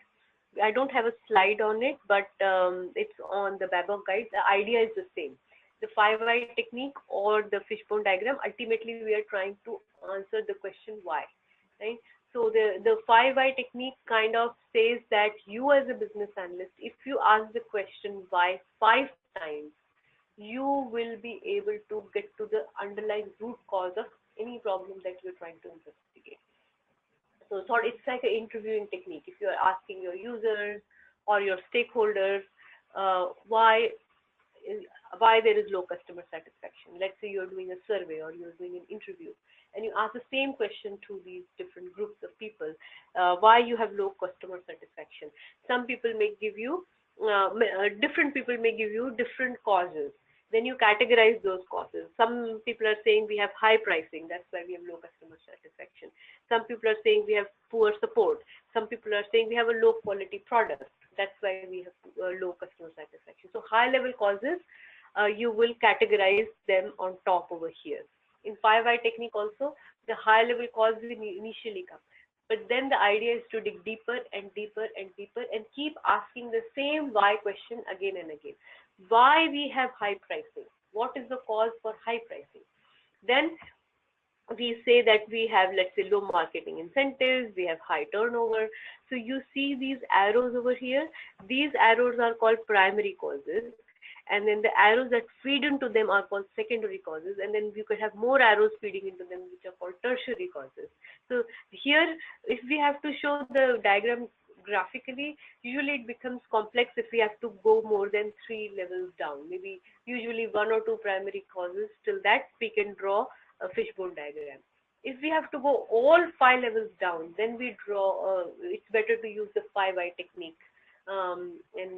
We just have those 5 whys going as arrows. I'll show you an example of 5 whys. And here I'm covering root cause analysis, generally with primary and secondary causes identified. So if we ask why we have low marketing incentives, we could say, let's say, for example, we have high turnover. This may not be the best example. It is just to give you an idea of how this format is written down, basically. So let's say we have a low quality product because the causes may be tight budget for materials, we have inadequate design, we have untrained staff, whatever those are. So you as a business analyst, I don't know if we covered this in our demo class or not. It's the primary skills of a business analyst. One of the things we need to know is we need to have a business analyst mindset, right? So our users generally are have the mentality that, oh, we've been doing this forever. Why are you doing this? Because this is how the reports we've been generating. They have a certain process, like the operations process or BAU process, and they get so used to doing a certain process a certain way, including the bugs and the quirks and the workarounds. You know, they have many workarounds built into their, or shortcuts built into their routine, just because they are used to doing it a certain way. And when you go and question, why are you overriding this data, or why are you redoing this report, or, oh, this is just the way it is because the person who handed over this job to me told me to do this, so I'm doing just following the same process. Because they're so used to doing it, they stop to question why. And even if they know the answer why, they don't go the step further to say, well, if we had an opportunity to improve it, what would we do? And believe it or not, certain users may even resist change because technology automates a certain process, or technology makes productivity or certain efficiency gains, which end up actually taking away their jobs. So sometimes certain users may actually be resistant to change. So you must be aware of the fact that it's okay for you to ask tough questions and be little bit sensitive in your role, because a lot of users may or may not be forthcoming with you to share the information. They may or may not. They are positive stakeholders and they are very much negative stakeholders. We have to be just aware of that fact that not all stakeholders may be on board with the theme of the project or the charter of the project, or the outcome of the project may actually be detrimental to their own jobs. So they may have resistance to working with you. Okay, so as a business analyst, when we are doing root cause analysis, not only we have to ask the question why. When we do root cause analysis, we also have to be a little bit sensitive about the process of going about doing it. But we still have to ask the difficult questions, and we could deflect some of the criticism by saying that it's just part of my job. I'm just doing it because I have to compile this root cause analysis diagram, and it's just, I have to list all the causes, or I'm just doing the 5I technique, and some of the questions may be a little disturbing, but I still have to ask them. Okay? So just follow the process a little sensitively.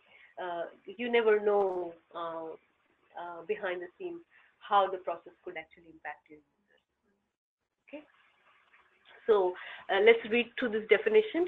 Fishbone diagram is also known as Ishikawa diagram. It's a snapshot of the current situation and high-level causes of the problem under consideration. This cause and effect format decomposes the issue to its underlying root causes. This technique helps you to uncover bottlenecks in your processes. This method is helpful because it helps you identify the causes of the problem before you start to think about the solutions. So this is a very important point. Your technology team is very focused on solutions. They want to know the solution. And your job is to analyze the problem from every different angles, different viewpoints. So sometimes one of the challenges a business analyst faces is that you need time to do good, well-rounded analysis. And time is what people are not willing to give you. And they want to rush through the analysis phase to get to implementation, because then on the status report, it looks pretty good. When we do the RAG rating, red, amber, green, oh, we are actually doing something. You know, people are obsessed about what are you doing? What is the status? We are obsessed about status reporting in our projects. And if we keep saying that we are doing analysis for 5 weeks, well, what are you analyzing? Why does it take so long? So one of the biggest challenges a business analyst faces is to justify having that time, justify probing through all the possible root causes. If you just well, it may be very easy for some people on the periphery or some stakeholders to say we have low customer satisfaction, because we have poor support, we have long hold times, we have limited training or whatever. So people may just identify 2 or 3 high-level causes and think they're done. We already know our problems are coming from limited training, so why don't we go ahead and address this without realizing that the problems may be coming from many different other sources also. Okay, so I will show you an example here of this root cause diagram, and one of the websites I really like is called bawiki.com. So this diagram I'm going to show you is from BA-Wiki, and if I can find it, BA-Wiki. Okay, so just the way we have Wikipedia, similarly for business analysts, there's something called BA-Wiki. So Babok is there, but if you want, Babok does not have examples. So what BA-Wiki has is examples. So you can read some theory from Babok guide, and for examples, you can shoot to BA-Wiki if you like. So this I just got from BA-Wiki. This diagram I like. Why? Because this is again an example. The problem that we're trying to solve is we have incomplete or hidden requirements. And this business analyst has identified a myriad of ways why we have incomplete requirements. Some of them are related to tools, organization, people, input, processes. So those are the high-level categories. And then the primary arrows are there, then the secondary arrows are also there. Primary causes, secondary causes. Now, when you as a business analyst run into this problem of justifying why you need 5 weeks to do your analysis, right? Or the term that we are using here is one of 2 terminologies, all this, what this training is about, right? So terminology that we are going to learn now is qualitative, quantitative, subjective, objective. Okay, so what is qualitative? Quality, something that is quality. Let's say I say this this material is very fine, or this material is very coarse, something is soft, something is hard. So when we're talking about a certain quality of an attribute, if it is something that you can, it is qualitative, right? It's opinion based. That is subjective. That is qualitative. And something that we can quantify, meaning put numbers to it, the way we have numbers here, 10, 15, 10%, 15%, anything that can be objectified. I think we can quantify that. Anything we can express mathematically is quantitative. So qualitative, quantitative, subjective, opinion-based versus objective. How something becomes a, so if in this example, if we say we have incomplete hidden requirements, or we said in the previous example, low customer satisfaction because we have a poor training, let's say.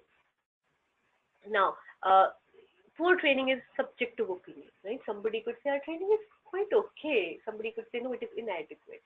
Somebody could say it is really poor. It is a subjective opinion of different people involved. Now, if you say that this is the defect tracker, that's why Jira is a very popular tool. Any type of complaints coming in, customer support complaints, right? You have a call log.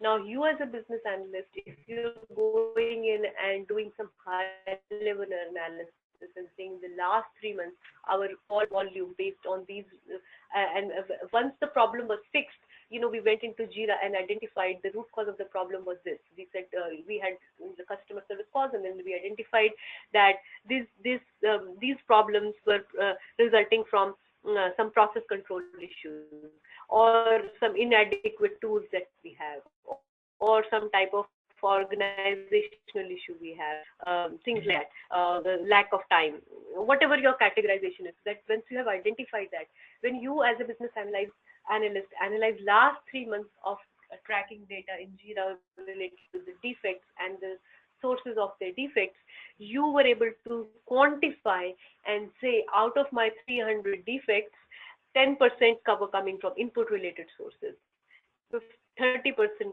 from process, 10% from tools, 15% from organization, 35% from people. Now you have quantified something. Now when you go and take this to, because we're doing needs assessment section right now, when you take this input and you go back to your users and you tell them that we need to prioritize this particular request because 35% of our issues are coming from people-related problems. And if we address these primary and secondary causes, it will address 35% of our needs. Versus if we address something from tools, it will address 10% of our needs. So it helps in prioritization, first of all. Now you have a specific number that you can talk about. So instead of a qualitative opinion, now it becomes a quantitative opinion. Instead of a subjective analysis, now it becomes an objective analysis. So it's possible that when the problem is presented to you, you may have to just go by people's opinions, right? But then you can look for facts. See if you can substantiate those opinions using any type of data that you can collect from your application. And if you can quantify that data, and then if you have this type of chart, then you say this is something you can present to your users and create a business case that we want to address a certain primary cause of a problem which is related to process, which will help us reduce defects by a certain amount. Okay. Am I confusing you? Yeah, I'm a little bit. Yeah. All over. Yes, yes, it is all over. It's a lot. It's a lot. I mean, I had a lot of things going on now in my mind. Now, this kind of report is, how do you generate this kind of report? As in, where do you get, like, what I'm observing is not everything as a business analyst is directly related or indirectly related only to IT. You told me that you are halfway facing the IT and halfway facing the business or the company itself. Yeah. Now, something like this, like in the previous Fishbone chart, you said that it is poor training related or whatever, lack of training or poor training, but that has nothing to do with the IT sector. So then, how do you help them overcome? Because, like, what I'm thinking from point of view is the IT sector will control the bug fixes or make a program for them. But this is something that is training related. Now, how is that related to the IT? Yeah, very good question. Believe it or not, now what is happening is majority of the business teams and the business goals that we have, technology is a very strong partner in implementing any type of business solution. So even if it is training related, maybe there is a technical component to it that we can help them implement. So even if it's training, maybe it's now online training, or it is a recorded session, or it is some type of session where the technology team has to partner with the business users. They may be giving the content of the training, but the implementation details have to be now provided by technology. So yes, this is a high-level example just to show you, just so that we can understand the structure of the root cause analysis diagram, but it doesn't necessarily mean that all of these are related to technology. Some of them could be related to technology, some of them could be the business themselves has to implement. Yeah, that's okay. Both ways it can be there. So because your analysis is holistic, you're sitting in the middle, right? So maybe certain causes have to be rectified by the business, certain causes have to be solely rectified by the technology, and most of them will have an overlap. Most of them will have an overlap component. And where do we get or chart these all from? Like, where do I gather the information from? Sure. Usually the source of the information, the richest source of information for you is to analyze the defects, the customer support calls. Everything will be recorded in some type of tracker. So that the reason why these tools like Jira have become very popular is because all the traffic is logged, right? Even the support calls are logged. Even when you think you are on the phone, still the customer service agent is logging that call somewhere. That this call was made, this was the solution. Now these days many applications also have this chat logs, right? You can have live chat. Yeah. So all that support activity is still being logged somewhere. So you know for what reasons issues are being created. They could be issues, they could be defects, or they could be duplicates. Sometimes some of the issues are not even issues, they're not even bugs. So we will cover all that. For mostly it is you take the defect log and analyze it and see if you can categorize where your majority of your problems are coming from. where you will get best bang for the buck. Or it could be the other way around also, that it is not the volume. That business analyst is doing two things, right? We are analyzing the defect, obviously, but we are also trying to the priority is, as I said before, priority is decided by the project team or the scrum master or project manager or product owner, whether that defect will get fixed or not. They will prioritize high, medium, low. Like when the work will be done, they will prioritize. But how critical it is, maybe the defect is only once the problem has been seen. It has never been replicated before. But you know, as a business analyst, that if this repeats, it could have a huge business impact. Or we just, skirted this issue and this is a symptom of something bigger underneath. The criticality you have to decide. So whether it is low, medium, high in terms of criticality, is business critical or not? Because as soon as you mark a defect that is critical, now it may get prioritized differently. If you mark that this is just a very annoying problem, but really doesn't have to have, it's just annoying for our users, but doesn't necessarily have a business impact. Monetary impact, maybe no. Does it bring the morale of the team down? Yes. Is it irritating? Is it annoying? Yes. Is it reducing the productivity of the team? Yes. But is it business critical? Maybe no. Those kind of things you have to analyze. Maybe something that has very low frequency could have very high impact. Something very high frequency is categorized as, just cosmetic, not even low. Sometimes it's just a user's wish list item.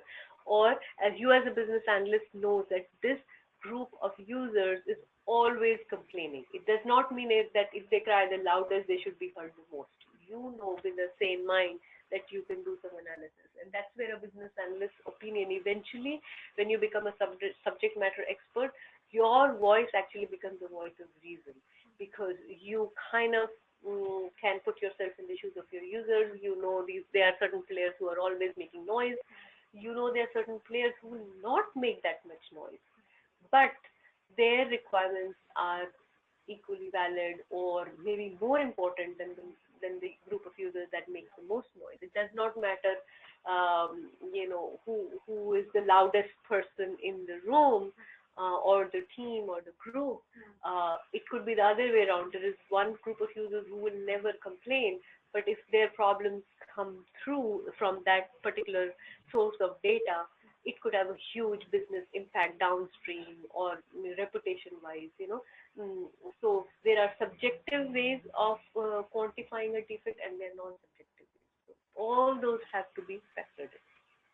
As a junior business analyst, how much is that?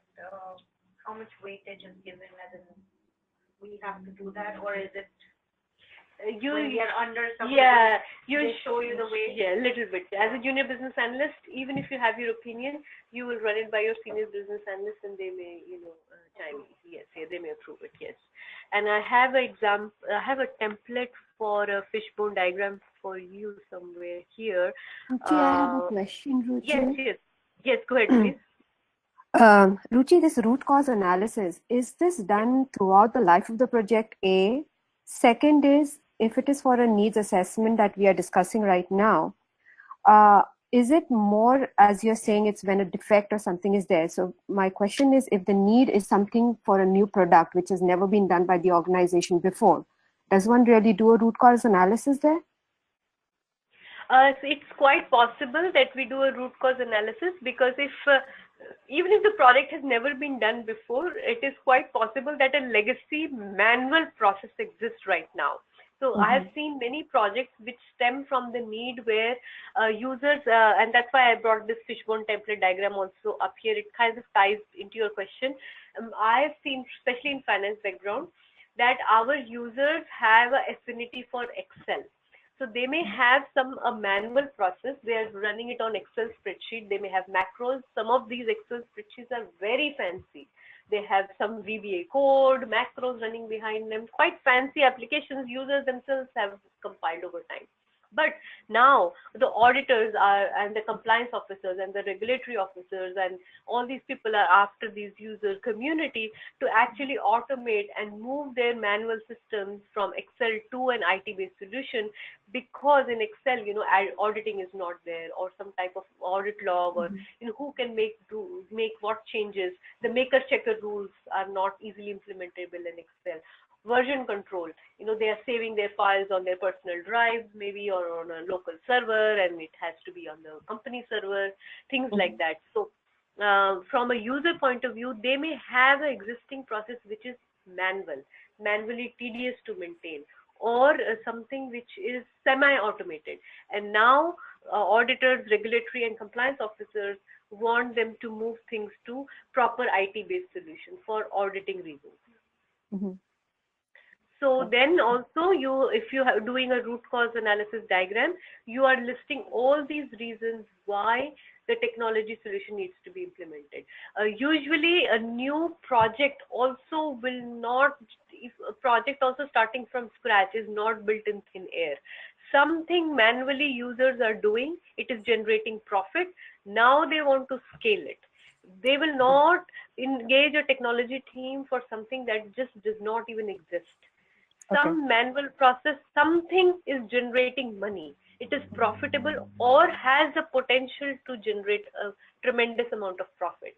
Now they want a technology-based solution to achieve that revenue, basically. Some pilot project, something already exists. Proof of concept exists. Pilot exists. Something exists to move it further. Otherwise, why would technology team be involved? And if a technology team is involved in proof of concept or in this initiation phase, that's also great, but good amount of documentation is done in those phases also. So this would be more complex than the existing one. Yes. Absolutely right. Yes. Got it. Thank you. Thank you. Sure. Welcome. So on the screen here, you see an example of a fishbone diagram, which is implemented in Excel. And why this template is in Excel is because, as we've seen, users love Excel for many reasons.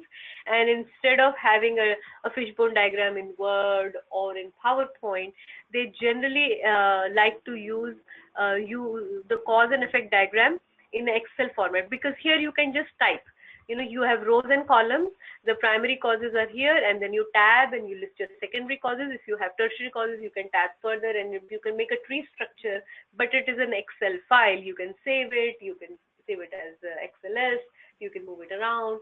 So for management decks, for high-level presentation slides, for your approvals, for your business case, you may take some of this data and throw it into PowerPoint. But working on a day-to-day level, users prefer to use Excel, and then you can just have a template, because it's easier to edit, it's easier to manipulate. And once you have, and you can have your quantitative numbers also. Excel is very good at numbers. You can have data, you can throw in a lot of things, push and mash around, and when it's time for presentation, you take that data and then put it into a PowerPoint. Right? But raw data file-wise, people prefer to use Excel templates. And there's a website here, Vertex V2, which has tons and tons of Excel templates.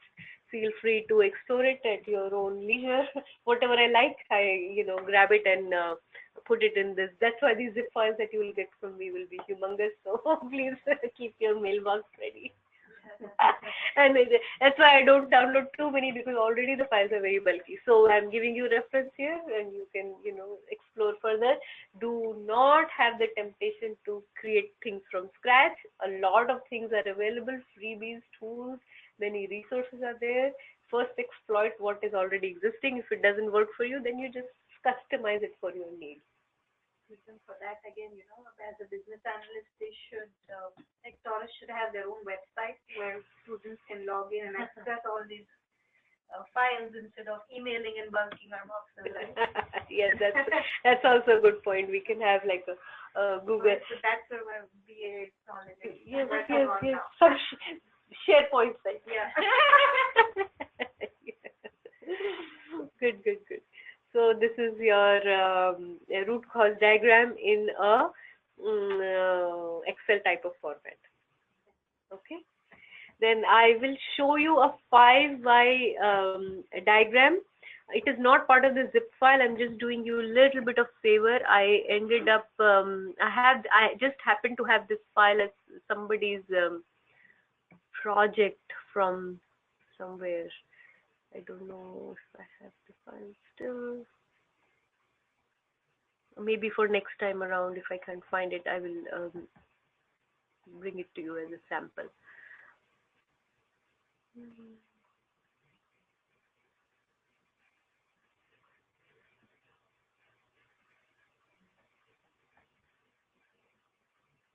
Okay, remind me for next week. I will just show you a 5Y sample diagram.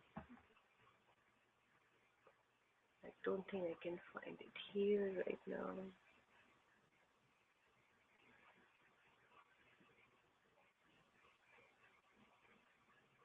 I don't want to waste anybody's time.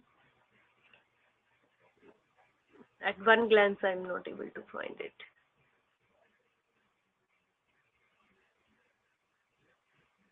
Okay, I'll bring it for you next time. The 5Y diagram. It's not. It's from a healthcare industry. It is somebody's project that I happen to review. I really like that diagram, so I'll just show it to you just for your benefit. What it looks like.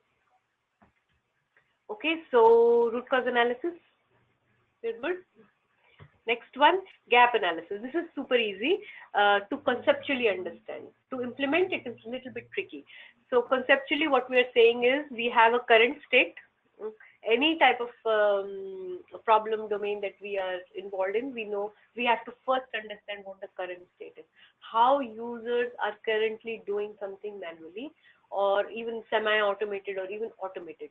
Even if it is they are doing automated, they have a desktop application. It's fully automated, but now the technology mandate for your CTO of your organization has announced that they are decommissioning a certain hardware, or a certain vendor has filed for Chapter 11 bankruptcy, and we have to migrate out of that vendor product to a different product. Certain mandate has come, and even though that application is working fine for your business users' need, they kind of don't even need any upgrade, but because of some other reason, we have to move them over to a different platform.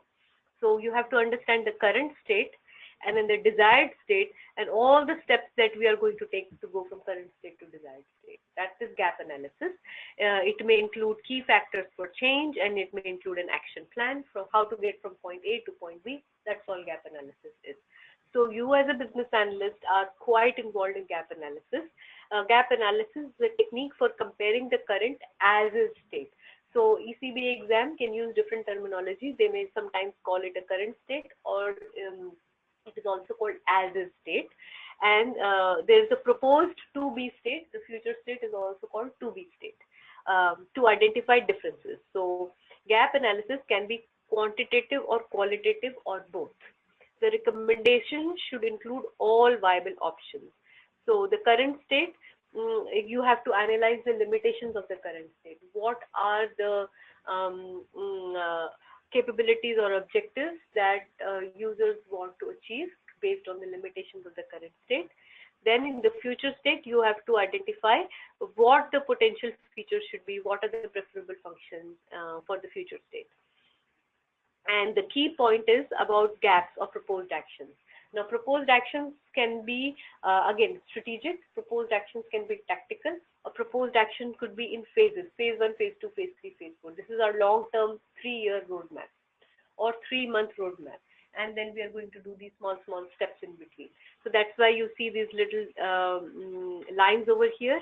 We may have a plan to go from current state to future state in one step or in multiple steps. It all depends on you, how you're going to design your proposed action steps, right?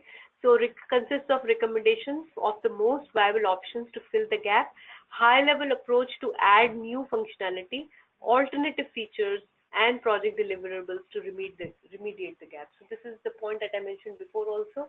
You as a business analyst are when you do gap analysis, this is part of needs assessment. This is not the part where we are doing implementation. We are doing analysis, right? So when we are doing needs assessment, there is a possibility that you are identifying multiple pathways of achieving the same objective. A long-term path, a short-term path, or a most viable path.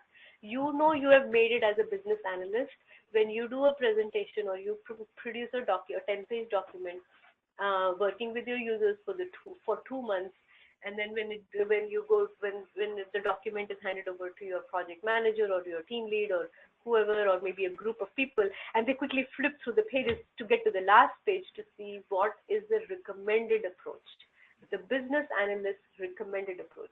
It's quite possible the document has 4 different approaches: strategic approach, tactical approach, midway approach, this, that, and finally your recommendation is what the team is looking for. That's when you know you're a good business analyst, because they're saying ultimately the business analyst should kind of know the impact of the recommendations that we're making, not just the changes that, let's say, a formula change. The formula change does not mean just a formula change. The technology team can change the formula in, let's say, 2 days. But then what is the impact of the formula change on the historical reports, current reports, future reports, right? The impact analysis. And based on that, your recommended approach to remediate the gap. There are many alternate pathways of doing things, right? You're working with your users to identify, let's say, many alternate paths. The more users you talk to, the more ideas you get. But then ultimately, your recommended approach based on what your users, feedback from your users, obviously, and feedback from your technology team is what people are looking for. And if you get to the point, your career is all set. That's how your long-term objective should be, to be the voice of reason on your team, to be that one sound head that everybody's looking for. Your opinion carries that weight, right? You have analyzed multiple options. You have a recommended approach. Management has the freedom to follow it, not follow it. That's totally up to them. But then after the project is implemented, or in your own personal year-end review, you yourself can do your own performance assessment, because in your performance review, you have to do a self-assessment, and then your 360-degree review will happen. Your managers will do your review, your peers, your juniors, seniors. Even if you're a consultant, some type of informal review is happening. How you judge your performance is by saying, these are the X number of things that I worked on for the last 3 months, 6 months, 1 year. For each one of these, my recommended solution, my recommended approach, but whether it was followed or not followed, that's a separate issue.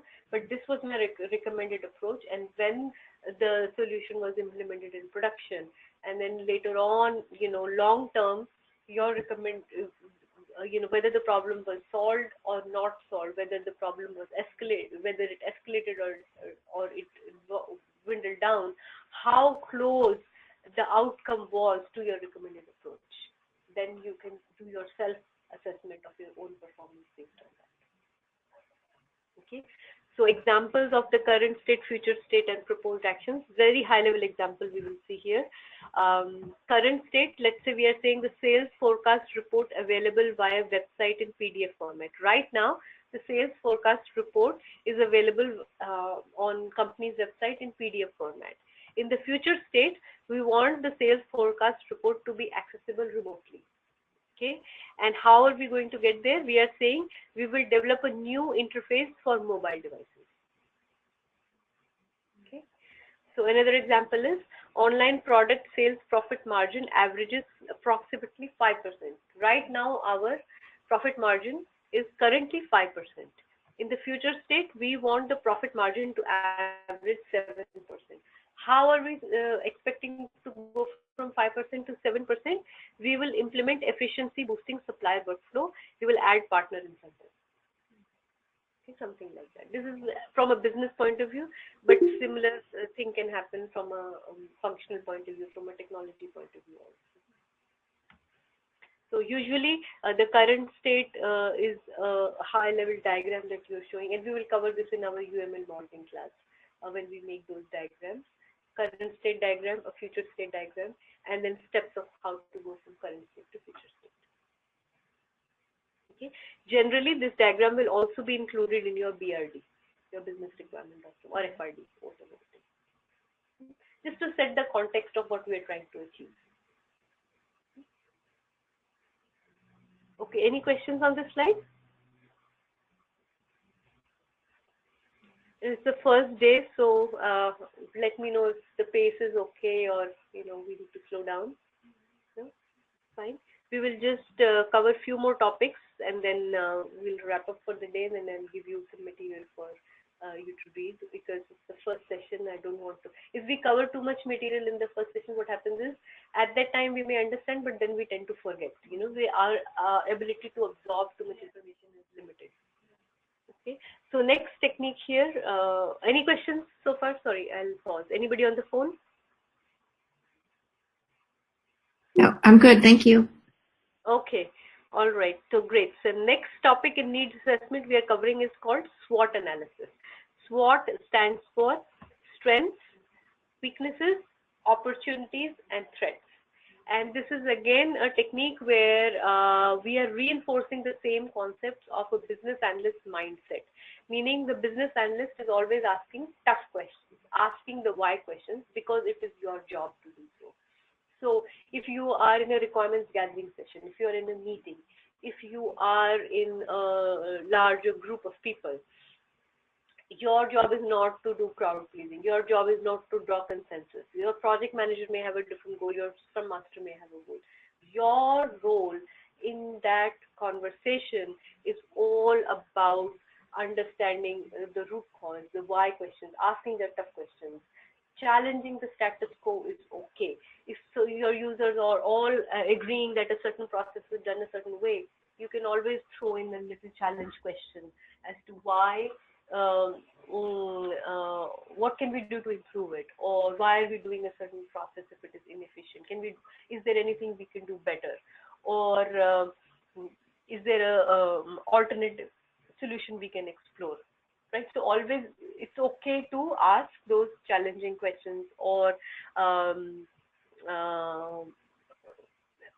basically it's okay to deviate from the norm. As a business analyst, it's okay for you to ask those why questions, basically. And another tool that you can use to facilitate that conversation is this SWOT analysis tool. So a business analyst can use SWOT analysis to help assess the proposed goals and objectives. This method facilitates discussion about high-level views surrounding the business needs. So you may ask your users at a high level. So in this diagram, you will see that there are two quadrants which are geared towards internal, and two quadrants that are geared towards external.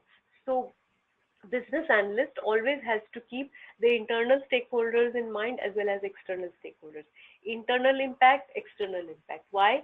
Because we have an inward facing view and an outward facing view. Why? Because we said that we are taking inbound data and we are sending outbound data.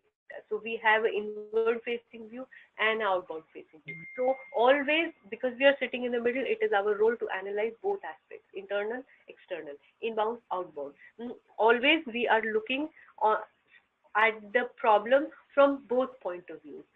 How a change upstream can impact me, and how I change something can impact something downstream. Both are your responsibility. So you will also see many meetings that a business analyst has to attend are geared towards, they are called change control board meetings, or at a department level, there is some change that is being made, and you are just dialing into that call. If you have any friends or family members who are working in this IT industry, you will see that all the time they are on calls, they are on their headset, and what are they doing? They're most of the time listening into conversations or meetings that other people are actually hosting. And the reason is because we have to be aware of the impact some other changes which are happening in another department or other organization, or somewhere from where we are getting information, or some supplier or vendor meetings that could potentially impact us. Or similarly, we are participating in that change control meeting to announce that we are changing a certain code, let's say, a certain supplier code or a certain code of our product, or any enhancement or bug fix that we're making. even if it is very small, we have done our due diligence to, based on the documentation that we have, which teams might potentially get impacted. And we have already contacted those teams. We have shared that information with them. But in case we have missed something, we are still participating in this broader change control meeting, which is department-wide, to announce that we are making this change.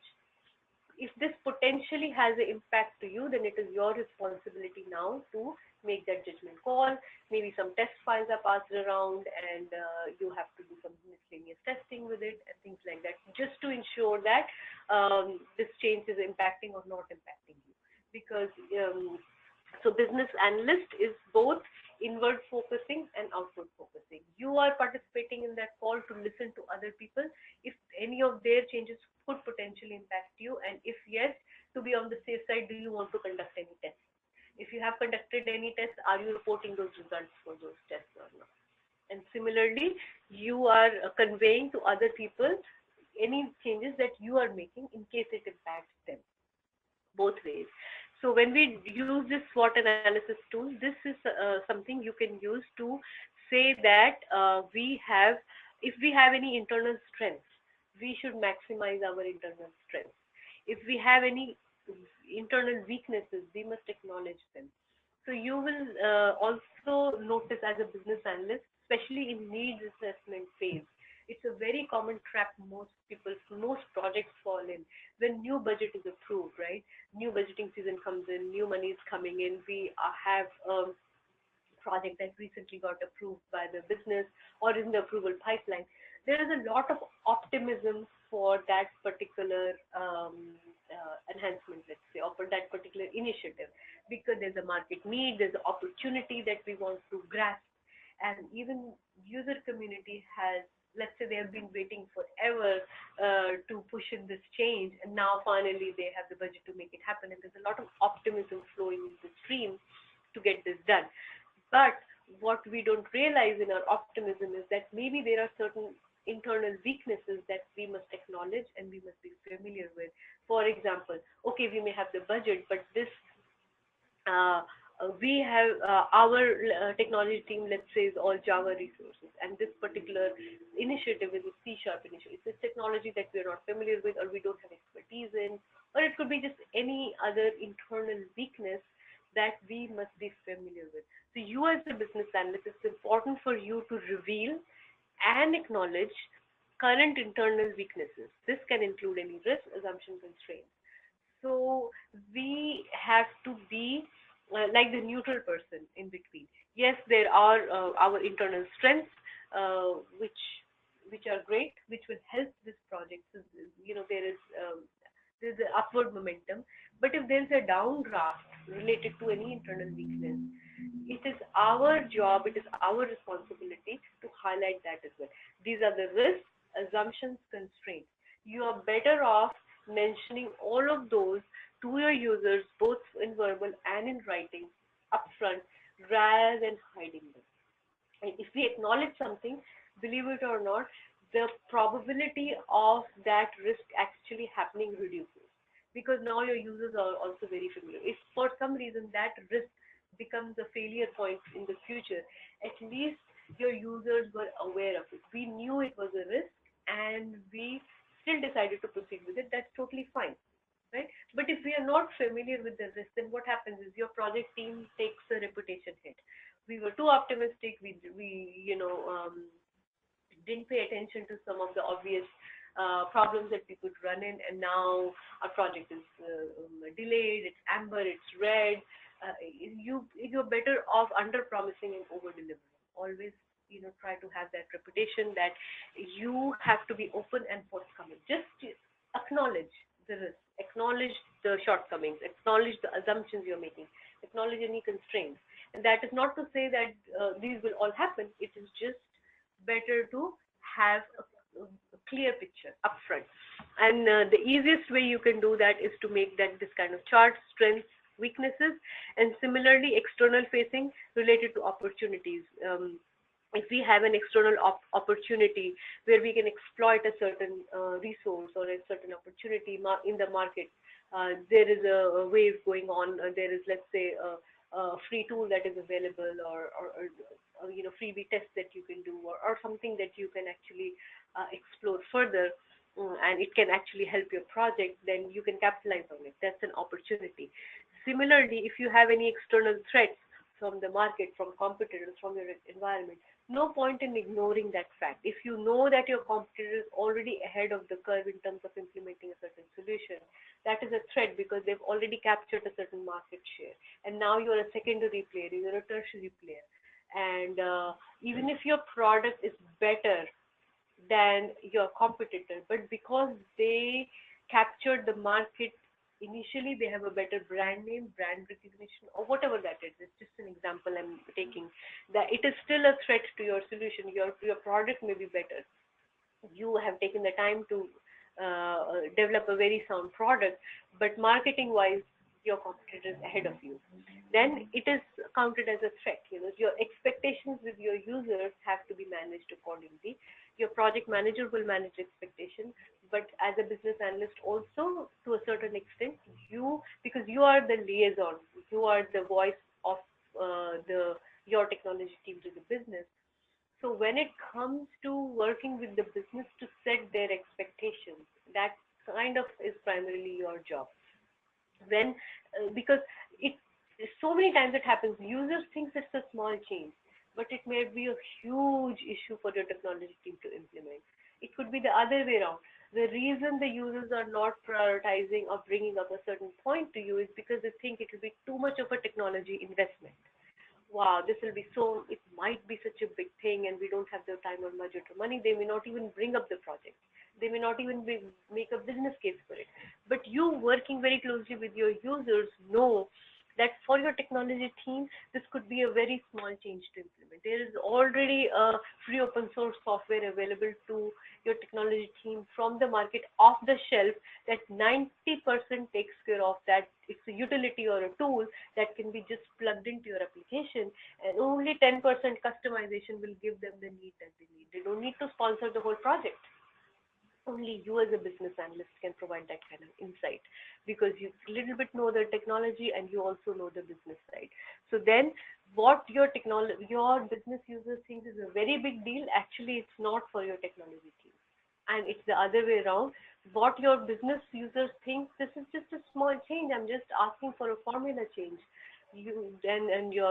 Or I'm just asking for a small enhancement, but your technology team does not have that skill set.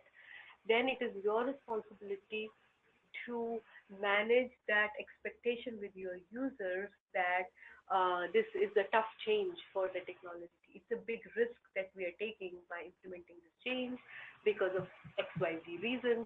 Those XYZ technical reasons can come from your technology team.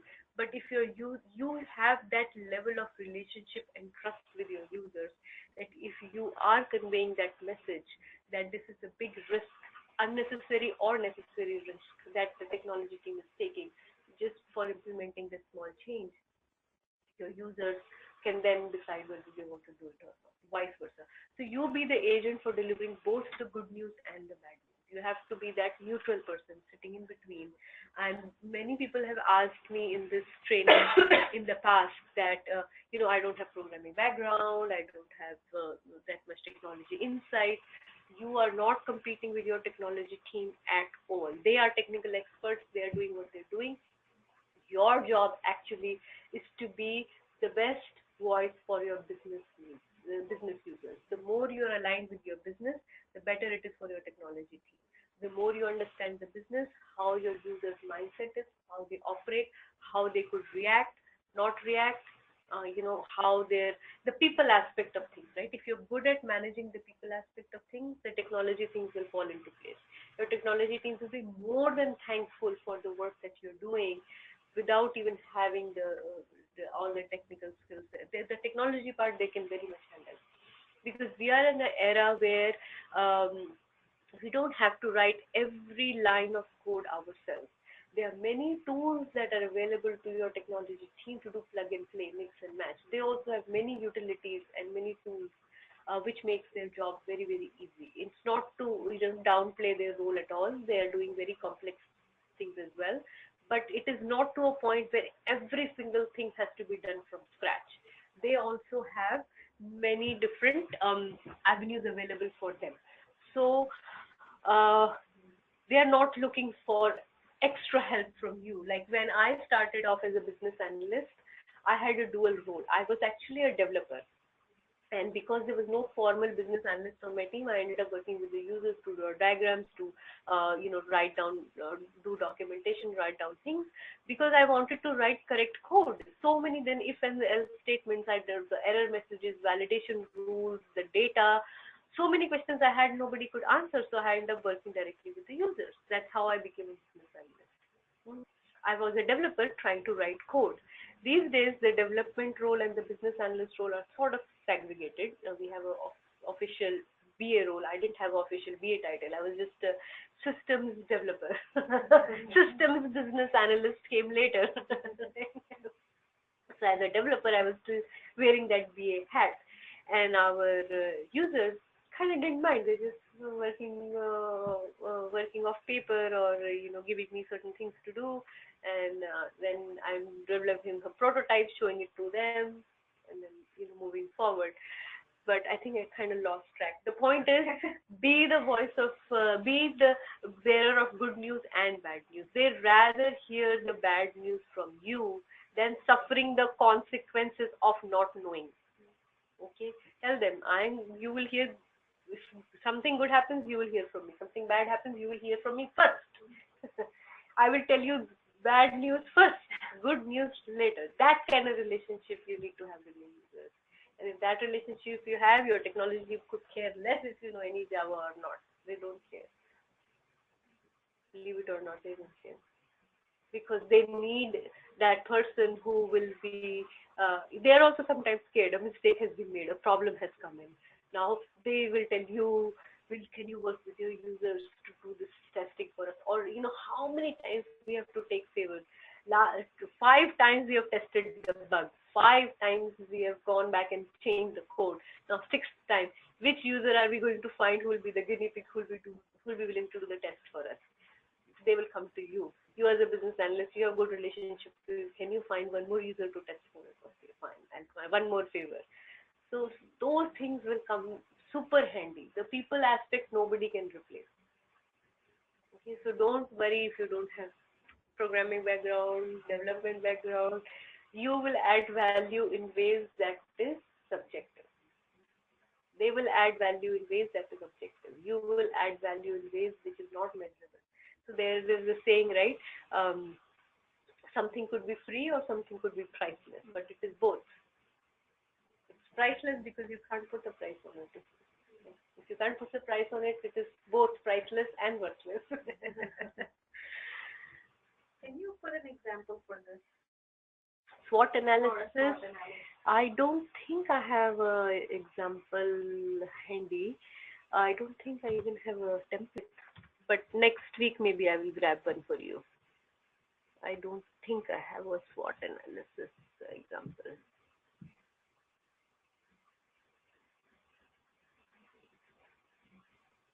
Okay, what do you have for RACI?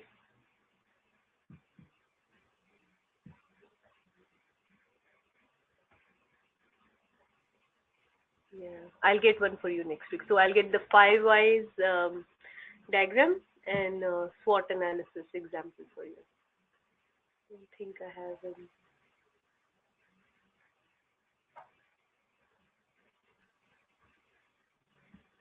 Okay, so any questions on this slide, SWOT analysis?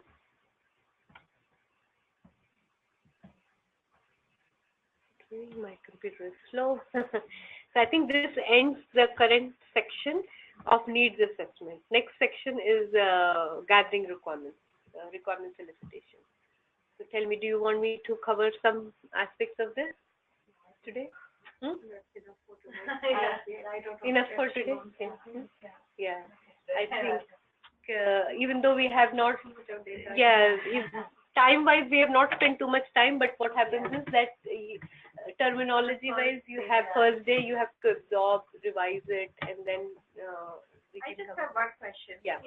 Is the Scrum Master or the senior project manager a business analyst as well?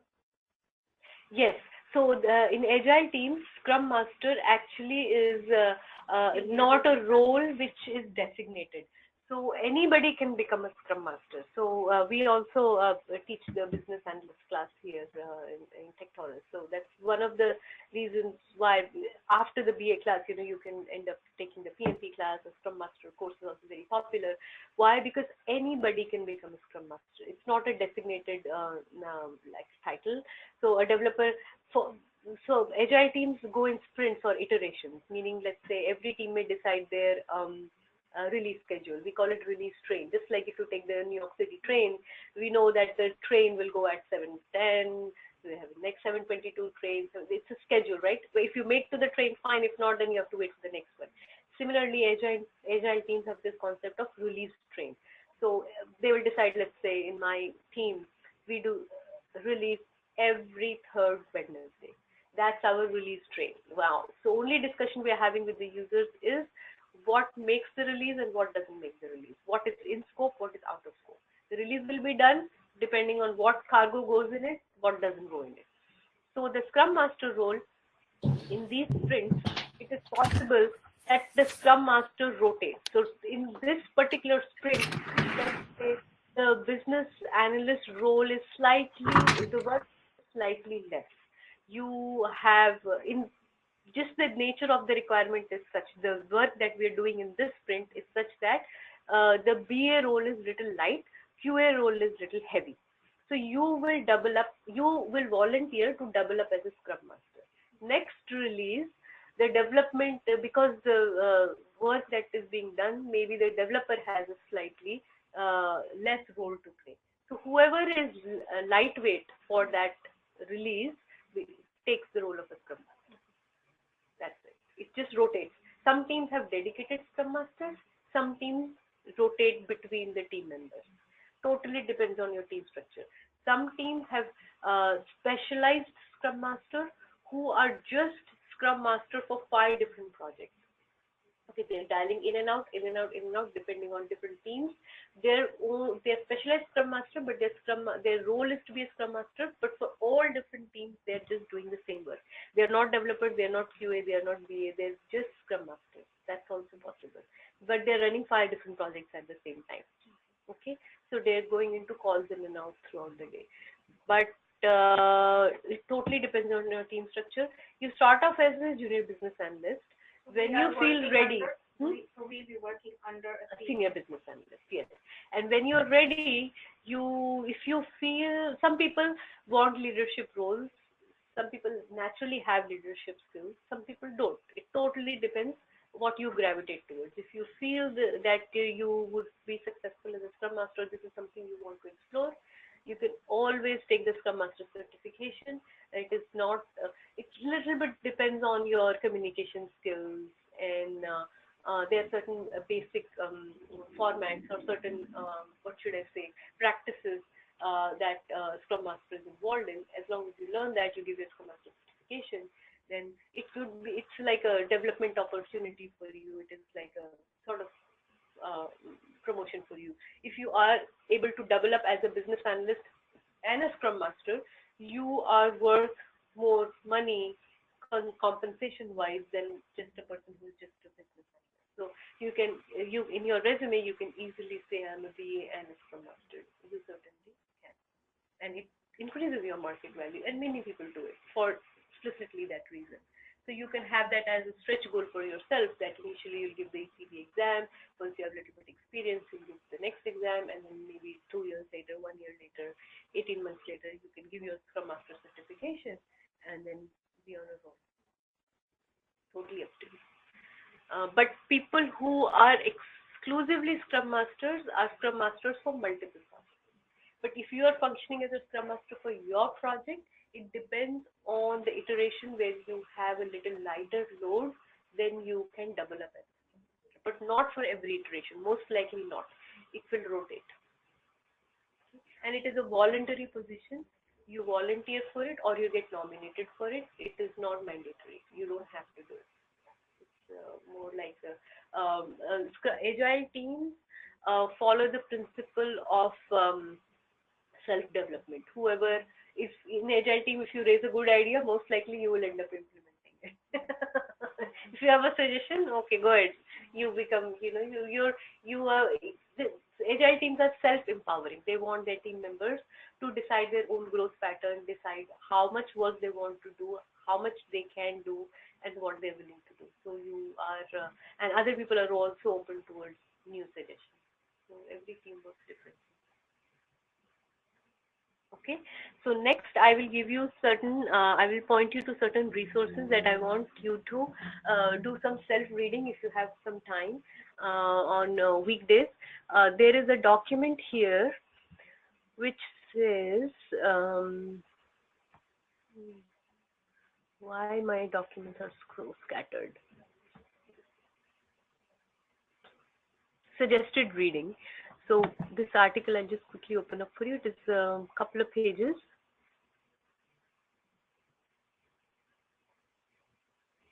$20 pages. You don't have to kind of read through the entire document. Okay.